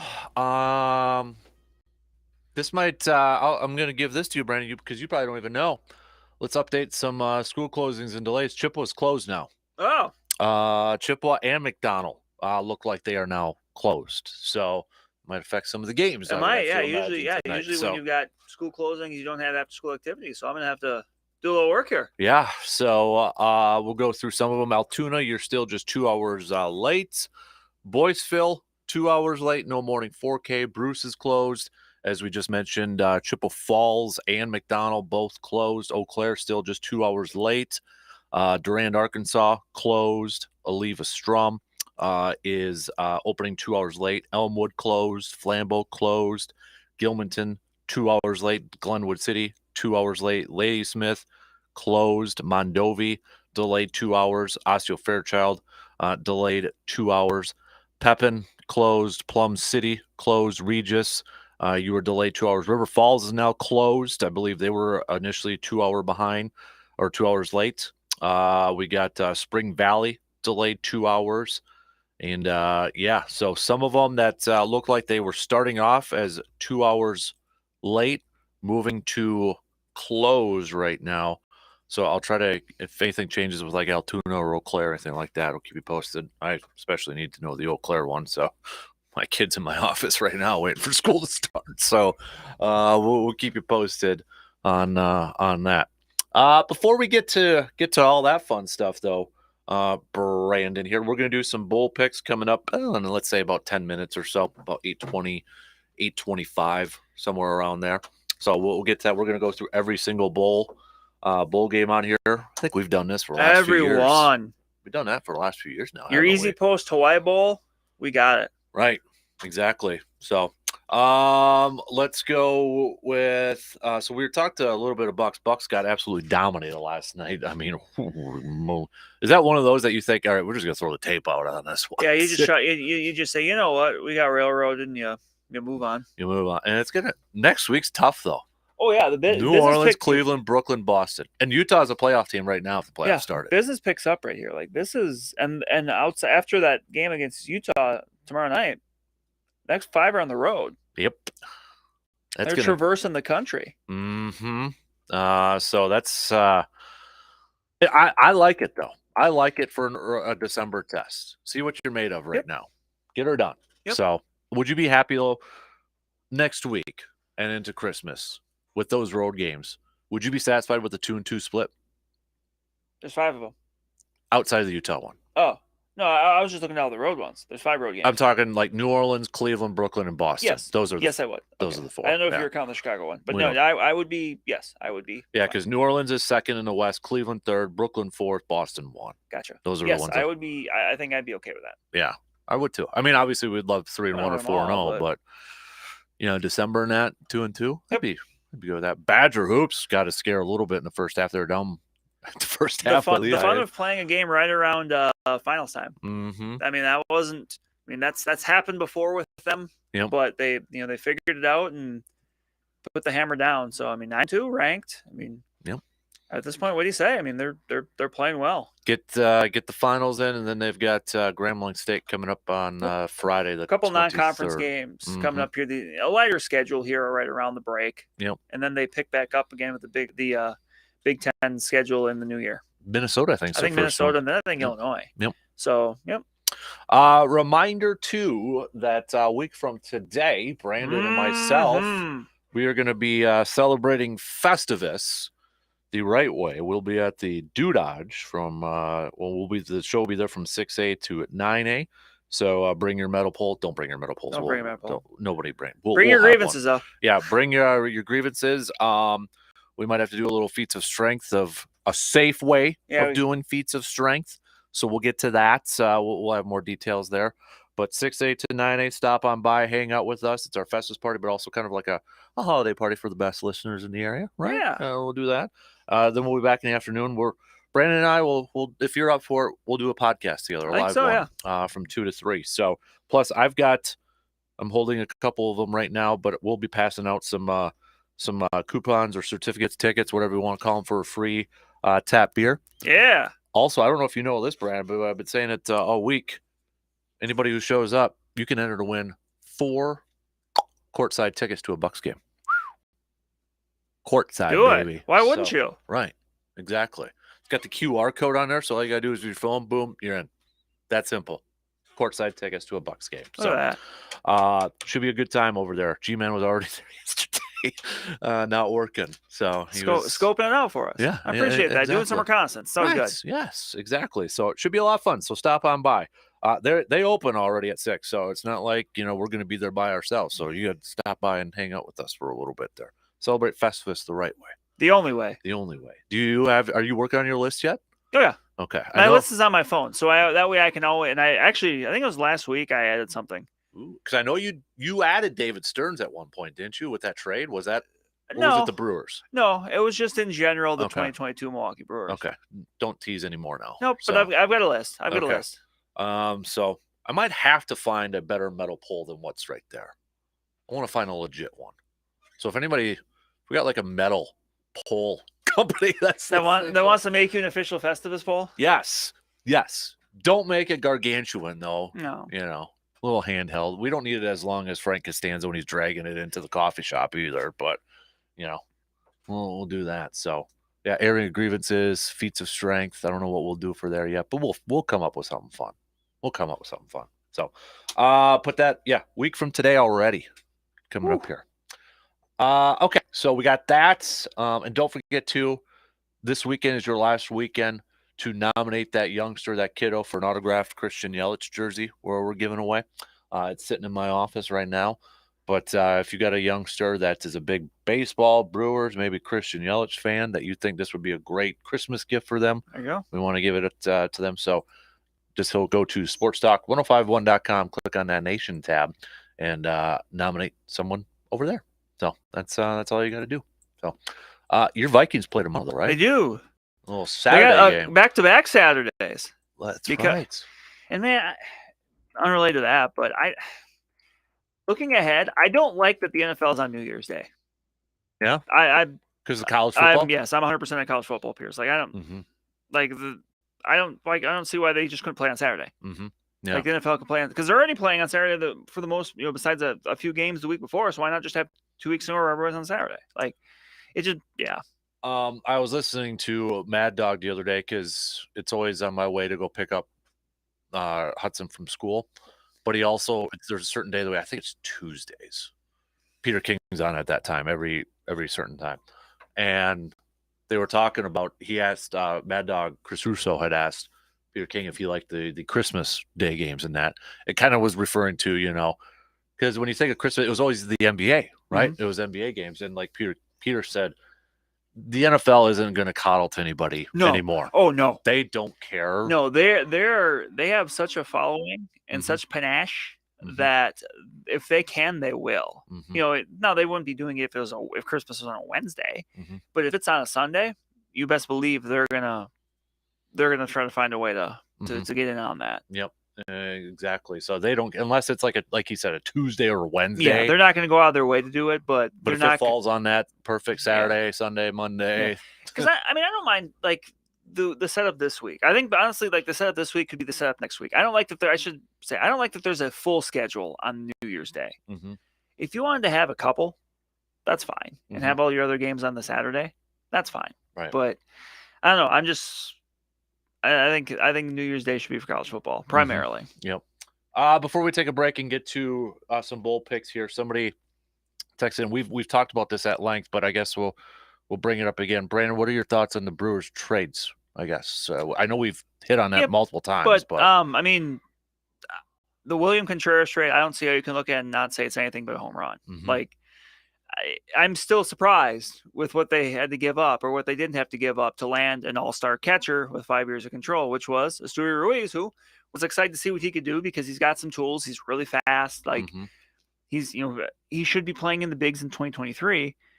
But if that's what it takes to get, I said, an all-star catcher, an offensive all-star catcher to help you upgrade where you really need an upgrade, you do it. Like that's a slam dunk. That's the best trade they've made in a long time. The Owen Miller one, I don't really have an opinion on. I mean, he's someone that's going to be coming in. He's going to be part of that possible, part of possibly a utility player. He's Kind of still got replacing Peterson, right? A yeah, little bit. kind So of. I mean, he's, it's kind of cool. He's a Wisconsin guy, but like obviously the offensive numbers aren't super great. So that one's fine. Like I think when and that's that's one where you didn't give up anything. You're giving up a player, cash or a player to be named later. When it's that designation, a cash or player to be named later, you can't really be mad. Like the interesting thing to me was DFAing Mario Feliciano, but now when you look at kind of the catching hierarchy, it kind of makes sense. You're not going to carry too many catchers on your 40 man.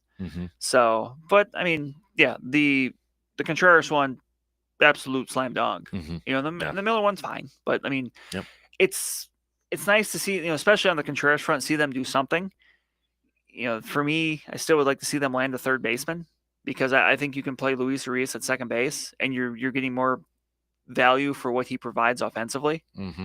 But we'll see how that develops. Right. Your mom checking in too. Hi. They'll be at the Dodge next week. That's what I hear. I'm going after the Bucks tickets. I think Alexander is key for this stretch run. See you next week. Go Pack. So there you go. A lot of people going for those Bucks ticks. Let's take a quick break and then we'll do some bowl picks coming up here. We'll try to run through this. We won't take up the whole time here. No. We won't do that whole time thing here too. So, but we'll do that right now. Take a quick break, and actually, a couple hours from now, first games.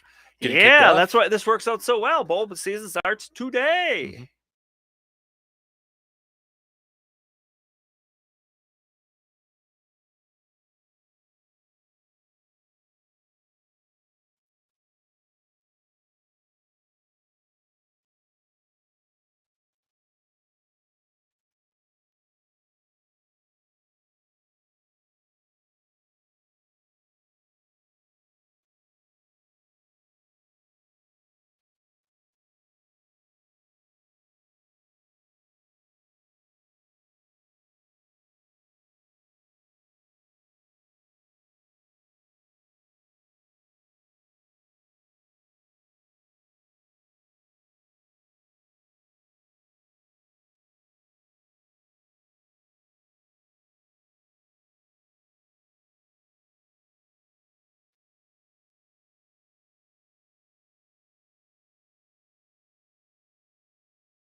I have not seen any updates yet on some of the other schools that are just 2 hours late. But if somebody from the Eau Claire School District is listening that has any say, I wouldn't mind if you just close Eau Claire again. Makes it easier on a parent trying to figure it out. Just saying, my kid loves school. He's upset. He was upset the last couple of days, but me personally, if you want to, One man's opinion. close it down. Close it down. Then I can focus on work a little bit more there. Just saying. If you want to take my opinion, that's fine. We got a little bit of kind of breaking news here, though, Brandon. We'll play the breaking news thing. Just got word for the beer man. For our Festivus get-together, Man Cave Light will be on tap. So these tickets I got, they will be good for a free Man Cave Light. There you go. How about that? So I know some of you have been reaching out and asking. It is official. Beer Man says so. So the Beer Man says it'll be there next Friday at the Do Dodge. There you go. All right, let's do some bowl picks. We've got Luke that's going to join us as well with some bowl picks here. We're going to run through this thing. You ready? We got games starting today. Yep. 10:30 on the mothership, UAB versus Miami of Ohio. Whoa, that's loud. As I like to call it, the Wally Zerbiak University, Miami, or Ben Roethlisberger, Miami of Ohio. Okay, so we'll go in this order. Brandon will go first, then I'll go, then Luke. How about that? Okay. Got her? Hometown Lenders, Bahamas Bowl, go. UAB. You're going to go UAB? Yep, I'm going UAB as well. Sorry, Wally. I'm going to go the other U. Oh, okay. Yeah. That's a kind of a big upset there, big boy. Mixing it up. Hey, you got to start somewhere. So I think UAB is favored by 11 or 11.5. So. But the real winner here is both teams because they're the ones in the Bahamas. That's true, and it's before Christmas because The I get real to go winner home. is us. Yeah. Okay. We got a ranked later on this afternoon, the UTSA Roadrunners versus the Troy Trojans 24-25 matchup. This is sneakily one of the best games of the bowl season Duluth Trading Kier Bowl. because both these teams are, you mentioned they're ranked, but they're also both conference champions. And it might be the only D1 bowl that's the case. Yes. I'm taking UTSA Roadrunners. Meep. I am going with the Roadrunners as well on this one. Well, so am I. I'm going to go UT San Antonio. Let's go with, what do we got? The Wasabi Fenway Bowl. Ooh, Cincinnati versus Louisville. This is the Scott Satterfield Bowl. Mm-hmm. He was the coach of Louisville. Now he's the coach of Cincinnati, replacing Luke Fickell. Yep. And that's why I'm going Louisville. Mm-hmm. I just kind of like the buzz about Louisville since their move. I think they made a really good move with Jeff Brom, Yes. and I think they get it. I am going to go with Louisville as well. Brom. I was going to say Brian Brom Bowl, but Brian Brom, Since he pulls it together for this one. We got the Cricket Celebration Bowl. It will. Never mind. Brandon's first. Go ahead. Oh, you guys said the bowl, I did. but Cricket Celebration Bowl. Jackson State and NC Central. Oh, yeah. HBCU. Correct. And I'm actually going NC Central in this one. How dare you? I think that they How dare you they go poo against a little Prime bit, in I his say. final game? I think they poo a little bit on the party for Coach Prime before he heads to Colorado. Nope. It is all Prime in this one. Prime time ends his career at Jackson State with another W. Deion Sanders. I'm going that way. I'm going there too. We got PUBG Mobile New Mexico Bowl. Mm-hmm. What's that? What is PUBG? PUBG. PUBG, is that how you say it? I have no idea. Okay. BYU versus BYU versus SMU. The battle of the acronyms. Yeah. You Smoo. BYU. Yeah, I'm going BYU in that one. Yeah, too. I'll go BYU. How about the Jimmy Kimmel LA Bowl? We got Fresno State versus, well, we mentioned him quite a bit, Washington State. Wazoo. Yep, I'm going Washington State I'm too. going Cougars as well. So, Mike Leach. I know it's been a while over there, but still. Let's go with the Lending Tree Bowl. Southern Miss, a.k.a. Brett Favre U versus Rice. I'm going to go with a Southern Miss. I'm going to go, Southern Miss as well. I will. Where is the Lending Tree Bowl? I don't have it in front of me, yeah.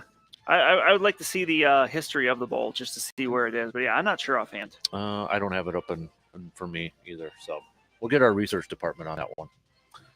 We've got the SRS Distribution Las Vegas Bowl. Florida versus Oregon States. I'm going with the Beavers. Yep. Oregon State's ranked 14th right now, so I'm going Oregon State. I like where they've gone. Oregon State. Brandon, are you satisfied now that you made your pick in the SRS Distribution Las Vegas Bowl? I am. I can go about the rest of my day. Cool. The Frisco Bowl, not named for the Frisco from Hardee's, I don't think, but great burger, Brandon. Frisco burger. You a Frisco burger fan? I have partaken in the past. I have. Boise State versus North Texas. Boise. Yeah, I'm going Boise too. I'm going to go North Texas, hometown advantage. By the way, Lending Tree Bowl, Mobile, Alabama. Of course. Now you know. The more you know. We've got, what do we got now? We got UConn versus Marshall in the Myrtle Beach Bowl. I'm going to go Marshall.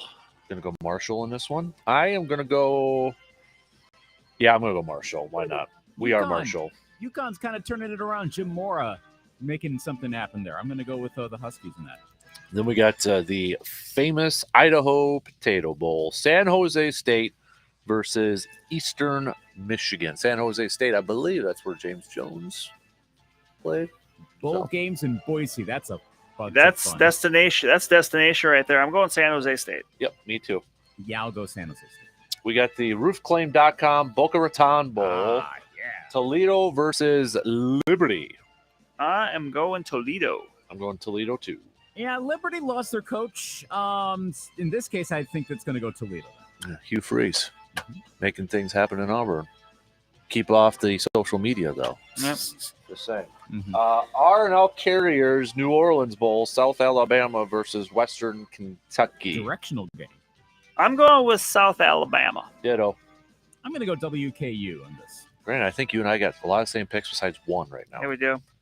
And it's because you went against Dion. So, the Lockheed Martin Armed Forces Bowl, Baylor Air Force. Normally, it's tough for me to pick against academy schools in the bowl, but in this case, I think I'm going to go Baylor. I think Dave Aranda, with enough time, figures out a way to slow down that Air Force attack.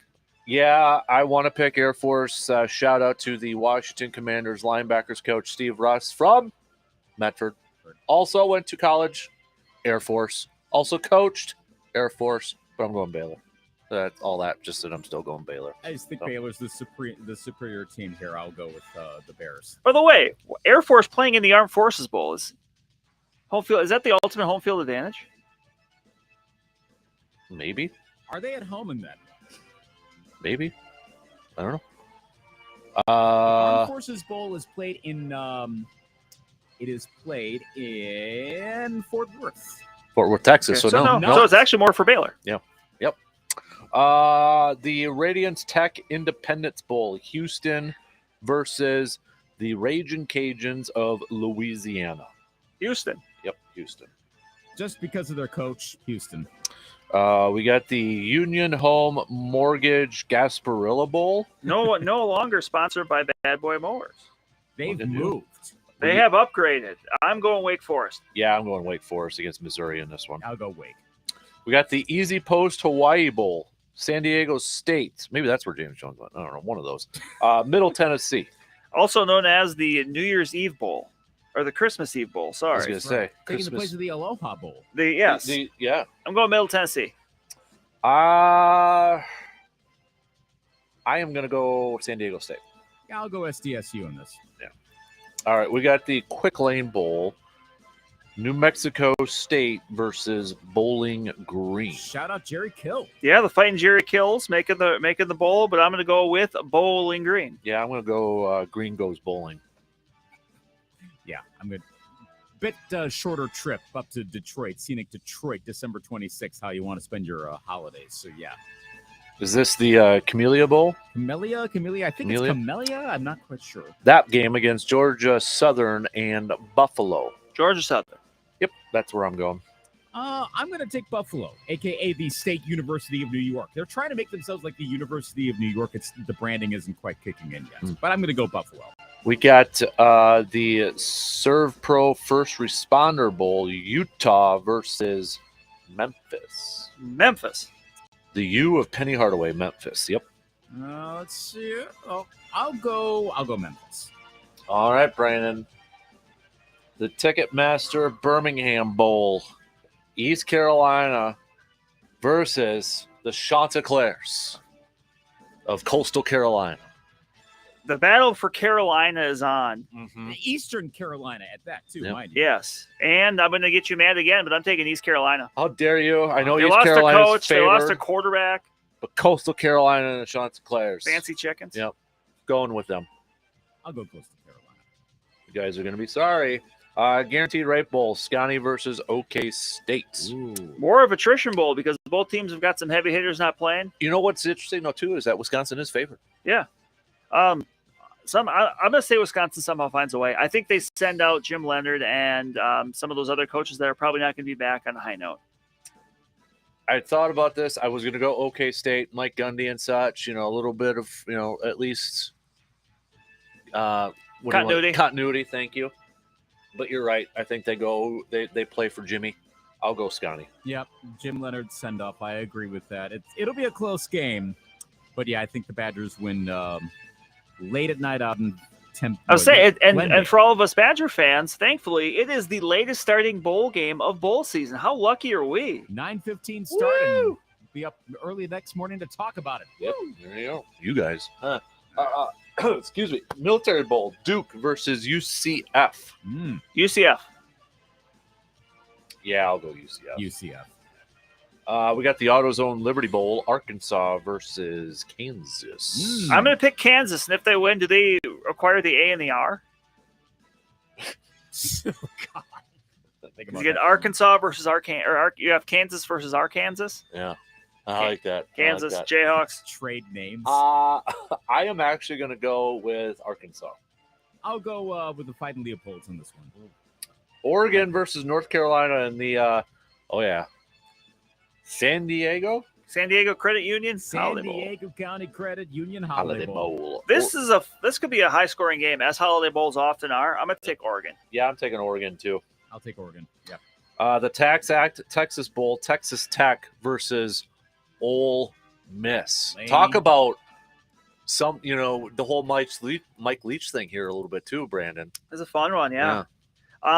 Even though Texas is on home ground and Texas Tech's on home ground for the Texas Bowl, I'm going Ole Miss. Yeah, I'm going Ole Miss too. I'm going to go Texas Tech. Little sentimental there, but yes, I will go that way. The- They're not at Texas Tech, but still. It's in Houston, I believe. Yeah. Pinstripe Bowl, Syracuse The- versus Minnesota. Bad Boy Mowers. Yes. Pinstripe That's where Bowl. Bad Boy Mowers went. Oh, okay. Uh-huh. I'm taking Minnesota. I think they're playing better right now than Syracuse is. I'm going Syracuse. Flex good in the bowl games. I can't believe I'm saying that with the Gophers, but yeah, I'm going to go Minnesota. We're going to go Cheez-It Bowl, Yeah. Florida State versus Oklahoma. Florida State. At the start of the year, this would look like a better bowl. It's kind of like Wisconsin and OK State. Yep. But I'm going to go with Florida State. I'm going Florida State in this thing as well. Florida State and Seminoles have really turned their season around. They're building something again. I'm going to go with Florida State. We got the Alamo Bowl, Washington versus Texas. I'm going Washington. Texas is not back. Yeah, I'm going Washington too in this one. I have to update that on a weekly basis with the Longhorns. I will take Texas for this one. Then we got the Duke's Mayo Bowl, Mm. NC State versus Maryland. Maryland's actually favored in this Old one. ACC rivalry, Yep. right? Yep. I'm going with NC State. Yep. Dave Doran. I'm going to NC State as well. I'll go Wolfpack. It's home territory. Maryland is down a player going pro already, so I'm going to go NC State and go buy some Duke's Mayo, despite that one caller that said it sucks. Tony the Tiger Sun Bowl. We've got Pitt versus UCLA. I will say UCLA will be great. Nice. I'm going UCLA and Chip Kelly as well. UCLA. Then we got the Tax Slayer Gator Bowl. This is a good one. Notre Dame versus South Carolina. Yeah. I'm taking South Carolina. They're really playing well right now. I'm going to go Notre Dame in this one. I'll leave Notre Dame on this one. Yeah. We got the Barstool Sports Arizona Bowl. Ohio versus Wyoming. Wyoming. This one's actually even on the lines, on the betting lines right now. Ooh. I'm going to Ohio. This game, interestingly, on Barstool as well. It's the only way you can watch it. I'm going to go Peter King U on this, Ohio. Capital One Orange Bowl. Tennessee versus Clemson. I'm taking Clemson. I think they've got their quarterback situation figured out with Cade Klubnik. I still don't know if Tennessee is after Hendon Hooker got hurt. I am going to go with Clemson as well. Yeah, the Battle of Orange. I go Clemson. Tennessee is trending down. Losing Hooker did not help. But this will be Clemson. We got the Music City Bowl. Kentucky versus Iowa. I'm going Kentucky first to 13 wins. I'm going Kentucky too. Iowa is favored though. Yeah, I'm going to go Iowa. They're just stable enough. I think they'll get through. We got the Sugar Bowl. Alabama versus Kansas State. No, I was going to say Alabama's only favored by 3. This is interesting to me because I'm very interested in this because I want to see how Alabama comes out after they didn't get into the college football playoff, which I didn't think they should have, but they obviously felt they did. Do they come out angry and come out and just railroad Kansas State, or do they kind of pout? Poo-poo it. It's happened before. I'm still going to take Alabama though. Yeah, I got Alabama. Yeah, I mean Kansas State's way tougher than I think a lot of us realize, as we saw in the Big 12 championship game. But even with the way Alabama's trended, I'm going to go tight in this one. Plus, it's kind of they're more familiar with the Sugar Bowl environment, all things with that over the years. Where are we at? We are at the Fiesta Bowl, right? Michigan versus TCU. Michigan. Yep. I'm going Michigan too. Michigan. Then the Peach Bowl, Georgia, Ohio State, which I think is going to be a fantastic game. I'm looking forward to that. Georgia. Yep, I'm going Georgia too. I'm worried that could be a blowout. We need to have some semifinals that aren't blowouts for a change. Hopefully this is the year. I'm not confident of that. I'm going to go Georgia. So we've all got Michigan versus Georgia for the national championship. We've got Illinois versus Mississippi State here. And the ReliaQuest Bowl used to be the Outback Bowl. Yes. Oh, that's what it is. Yep. That's a bummer. I'm taking Mississippi State, and just for heads up, I do confidence points for my ESPN picks. This is the one I have the most confidence in. Mississippi State is not losing this game with a pirate ship in the stadium. Yep, I'm going to go Mississippi State too. Yeah, I'm going to go Mississippi State. Goodyear Cotton Bowl, Tulane versus USC. I actually picked Tulane in this one. The Green Wave? This, I think, is another sneaky, really fun game of bowl weeks. I think there's going to be a ton of points in this game. Both teams can score, and I'm not sure if both teams can defend. So, who are you picking? Tulane. Tulane? Okay. I'm picking USC. I'm going to go Trojans. Then we got LSU versus Purdue in the Citrus Bowl. LSU beats Purdue and assistant coach Drew Brees. Yes. Drew Brees doesn't factor into this one unless he's actually suiting up and playing. LSU wins. No, I'm going to go LSU. And then we got the Rose Bowl, Utah versus Penn State. Utah. They're able to finish what they started last year when they lost to Ohio State. I am going to go with Utah as well. Utah, another one of those plucky teams. Way better than I think a lot of people, casual fans would expect. I'm going to go Utah. All right. So then our national championship game. I know on our sheets it doesn't ask for the winner, but we're going to pick the winner. We all got Georgia versus Michigan. Is anybody going to pick Michigan? Nope, I'm picking Georgia. Nope, I'm not either. I'm picking Georgia. All right, so we got to do total points scored in the championship game. I'll go 57. Sorry, I went first in that one. That's fine, but I was going to say the score is going to be 38-20, so I guess I go 58. 58. I'm Price is Right. Price is Right, yes. Wow. Yeah. Luke? $1. 63 points. All right. Those are the picks. Woo. They're all in. All said and done. Are you ripping it up already? No, I'm rolling it up. I'm good. I'm confident in my picks. Let's take a photo of mine. Yep. I'm liking it. So, all right, there you go. Those are our picks. We'll keep you updated on the standings. We'll start on Monday because we got bowl games already this week. So, okay. So for each of you, which is the first bowl game you actually are going to sit down and watch? Well, Brandon's got nothing going on tonight now, so he might be watching some bowl games with Chippewa. School's being canceled. I may make some time later this morning for the Hometown Lenders Bahamas Bowl just to see what it looks like in a nice warm place. 10:30 this morning. Yeah. I honestly, that's hard for me to say, oh, I'm going to sit down for that one. Yeah. But you talked about confidence picks, Brandon. If I was putting a confidence pick on anyone, I'm going Jackson State. Ooh, okay. My confidence pick right there. Okay. That's my confidence All one right there. Not taking the obvious, some of the, other ones out there. I don't know, but I'd do Jackson. Otherwise, I mean, how about let's ask this question. what's the most intriguing bowl game to you besides like the big ones later on towards New Year's? I mentioned it earlier. For me, it's the Cure Bowl today, Troy and UTSA. You don't have very many games that have two ranked teams that were both conference champions. Mm-hmm. Two teams that can score. That's a really interesting one to me. I mean, Cincinnati, Louisville, because of the coach connection, that's kind of interesting. And it might be the first year the Fenway Bowl is actually played. Also true. It's been canceled the last 2 years. Yeah. Gosh. Otherwise, like Arkansas, Kansas could be kind of interesting too. Mm-hmm. Once you where Kansas establishes themselves against an SEC team on a national stage in a bowl game that actually has some cachet and history with it. Yeah, that one kind of intrigues me as well. Otherwise, I'd say the Holiday Bowl, Oregon, North Carolina, just because I think that could be, that's prime time. That could have a lot of points with it. Mm-hmm. I think that could be a fun watch. Mm-hmm. Yeah.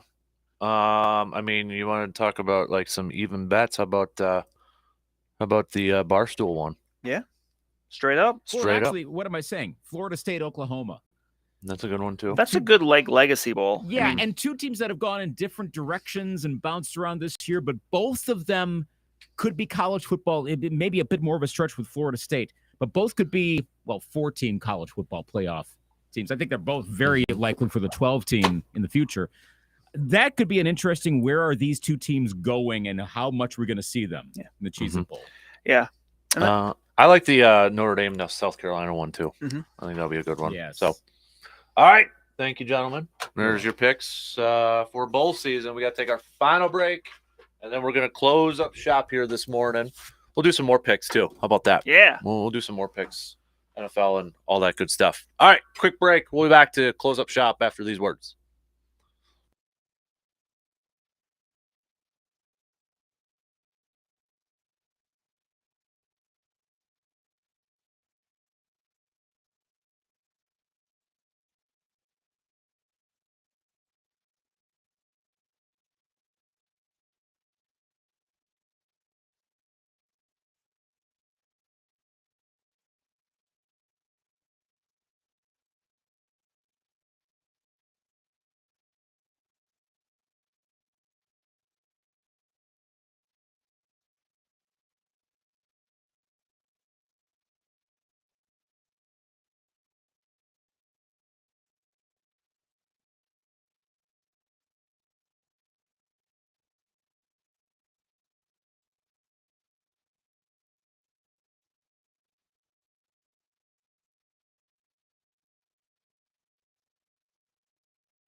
Got to do some sports nuggets of the day presented by Anssi Insurance here. So I want to do that really quick here before we get to some picks. 1929, the Chicago Blackhawks played their first game in Chicago Stadium. They beat the Pittsburgh Pirates 3-1. Dolphins became the first NFL team to go unbeaten and untied in a 14-game regular season in what year? I don't know. This is the first I'm hearing of it. 1972. 1972. 1973, O.J. Simpson broke Jim Brown's single-season rushing record in the NFL. Brown had rushed for 1,863 yards, while Simpson became the first player to rush for more than 2,000 when he attained 2,003 yards in a single season. 1979, Roger Staubach played in his last regular season game. The Cowboys came from behind to win the game in the last 5 minutes. We've got 1991, the Tampa Bay Lightning and Ottawa Senators were officially granted membership in the NHL. We got the Detroit Lions 2001 won their first game of the 01-02 season against the Ohio State University. Minnesota Vikings. The Lions, after the win, had a record of 1-12. 1-12, 2001, is that right? Can't be. No. A little late. Yeah. That's just how the schedule fell. I'll look that up. That's got to be a little bit of typo right there. So that can't be only 13 games. Yeah, no, that's not right. They ended up finishing 2-14 that year. So okay, 1-12 at that point. Yeah. So they worded it wrong. Oh, after the win, they had a record of 1-12. I remember this one. Same day, same year. Instant replay decision led to a bottle-throwing melee in a game between the Browns and the Jaguars. The decision disallowed a catch by the Browns with 48 seconds left in the game. I think that was the Jeff Triplett game when people were throwing bottles at his crew as he's running off. I remember that. During a game in 2006, during a game in New York, a fight occurred between multiple players for the Denver Nuggets and the New York Knicks. 10 players were ejected from the game. The NBA suspended several players, and both teams were fined $500,000. All right, let's do some picks. NFL picks here. We got games tomorrow, 3 of them. Colts at Minnesota. I'm taking Minnesota. Luke and I did pick the Lions to win last week, but I think Minnesota wins this week. Let's put it this way. If Minnesota doesn't win this week, there's issues. You mean more? There's more. I saw you talking about it's not just that. Good old Ed. Ed. Yeah, I'm going Minnesota too. Baltimore at Cleveland. It's tough without Lamar in this one, right? But I still think Baltimore. Yeah, Cleveland's they're getting away from what was working in the early part. Yeah. You know, they're going to the shotgun now because of Deshaun, but it's ruining their running game. Yes. So I'm going Baltimore. Miami at Buffalo. Mike McDaniel strutting around with his pants rolled up with a T-shirt saying ain't cold enough or something like that. Yet they're indoors turning the AC up. But it was still 50 to 60 degrees in there, they said. So Buffalo. Yeah, I'm going Buffalo too. So then Sunday's games, we got Philly at Chicago. Philly. I'm going Philly too. Atlanta at New Orleans. Desmond Ridder. I'm going to go Atlanta. I'm going Atlanta too. I'm going to go in this one too. Fantastic game. Maybe perhaps the biggest game for Detroit in the last few years. Detroit at the Jets. Yeah, this is a low-key fun one. Mm-hmm. You got offensive Detroit versus defensive the Jets. I don't remember what I picked in my picks. I'm not cross-referencing this week, but I'm gonna go Detroit. I can see either team winning this thing. Yeah. I think I'm gonna go Jets though, but it's gonna be low scoring, grind it out type of thing. You know, so I'm gonna go Jets in this one. But this is actually a good game. Yes. This is a very good game. Pittsburgh at Carolina. Carolina wins out. They can still win the division. They win the division, not Tampa Bay. Carolina controls the destiny. Steve Wilkes might get this job. Yep. I mean, if they win out and win, you got to give him the job. I'm usually not in favor of giving interim head coaches jobs, but you look at what he's doing with this ball club. So, I think I picked Pittsburgh. Yeah. You know what? It's at Carolina. I'll go Carolina in this one. So, but yeah, they control their destiny, not Tampa anymore. Dallas at Jacksonville. Dallas. I'm going Dallas, but Trevor Lawrence has been playing pretty good football this year. So I'm going to go Dallas in this one. We've got Kansas City at Houston. Kansas City. Yeah, I'm going Kansas City. Arizona at Denver. Both. I haven't heard anything about Russell Wilson. Have you? Is he cleared? I haven't heard anything either. I'm going Denver though. Yeah, I'm going to go Denver in this one though too. Although I'm not still confident even. Oh, no, even if Russell's playing, I'm not confident in any pick with that game. Yeah. New England at the Raiders. Bill Belichick going up against Josh McDaniels. I'm going to say New England. Raiders, you're the better team. Yeah. I mean, come on now. So I'll go Raiders, but again, I'm not confident in that one. Tennessee at the Chargers. This is a sneaky good game too. Two teams battling for a playoff spot.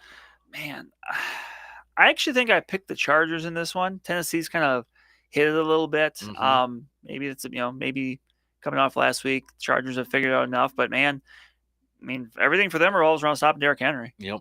I'll go Chargers. If somehow the Jaguars beat the Cowboys and the Titans lose, we have a fight for the AFC South. Suddenly the Jaguars are in it? Their Jaguars are 5-8 right now.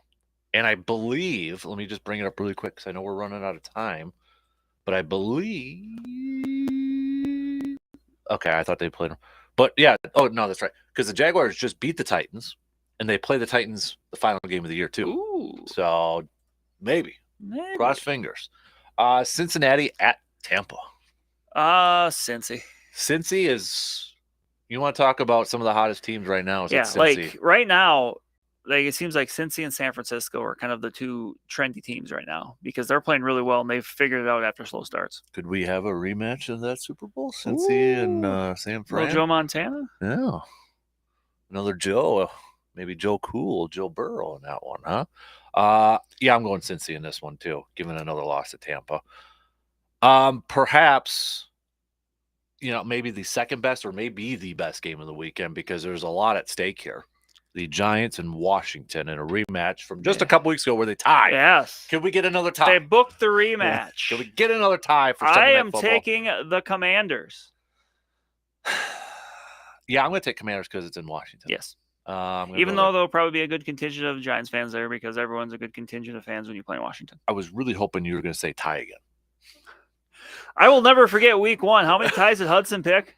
He picked 2 or 3, and he almost got one. Yeah, and there were ties. Yeah, it was the Pittsburgh one. Yes. He was so pissed when Pittsburgh made that field goal. He was literally crying. He threw a fit, and I made the mistake of telling him, I'm like, dude, you might get this. So he was like, watch it. And, yeah. I don't like Pittsburgh now because of that. Monday night, we got the Rams at Green Bay. Green Bay. I think, obviously it's Baker Mayfield's show now, but they're too beat up to really do much. I think Green Bay. I'll go Green Bay too. One thing I did not realize, the last time the Rams played in a game that was 15 degrees or colder, 1992 at Lambeau. They've played in like 5, they said. I saw the number. Right? Interesting. I saw. Let me see if I can bring that up again. But yeah, because I was talking about it in the first hour here. I'm like, wow, they really haven't had that much experience playing in the cold apparently. So, and then the fact, remember in the offseason when there was that report that the Rams requested to play Green Bay earlier in the season, and now it's like they got a December game, and now it's going to be really cold on Monday night. So I'm like, that's okay, kind of funny. Even better now. So, all right, those are the picks. Yeah, going to be interesting. Well, Green Bay's chances, by the way, because of last night, according to the Athletic, moved up to 13%. Moving up every week. Every week they win, it'll move up again. Yeah. Then if somehow they beat Miami on Christmas, things go get interesting at that point. So it's not that far off if you think about it. No. Whoever loses between Washington and the Giants, they just got to lose 2 more. And both those teams got difficult schedules. You're talking, I think Washington plays, I don't know off the top of my head, but it's a tough What if schedule. they tie again? I think that's good, isn't it? I think it does help because Green Bay with a 9-8 record would beat whoever's 8-1. Or whatever, so. whatever, Yeah. too. All right, B, have a good weekend. Rest of you, we'll be back Monday.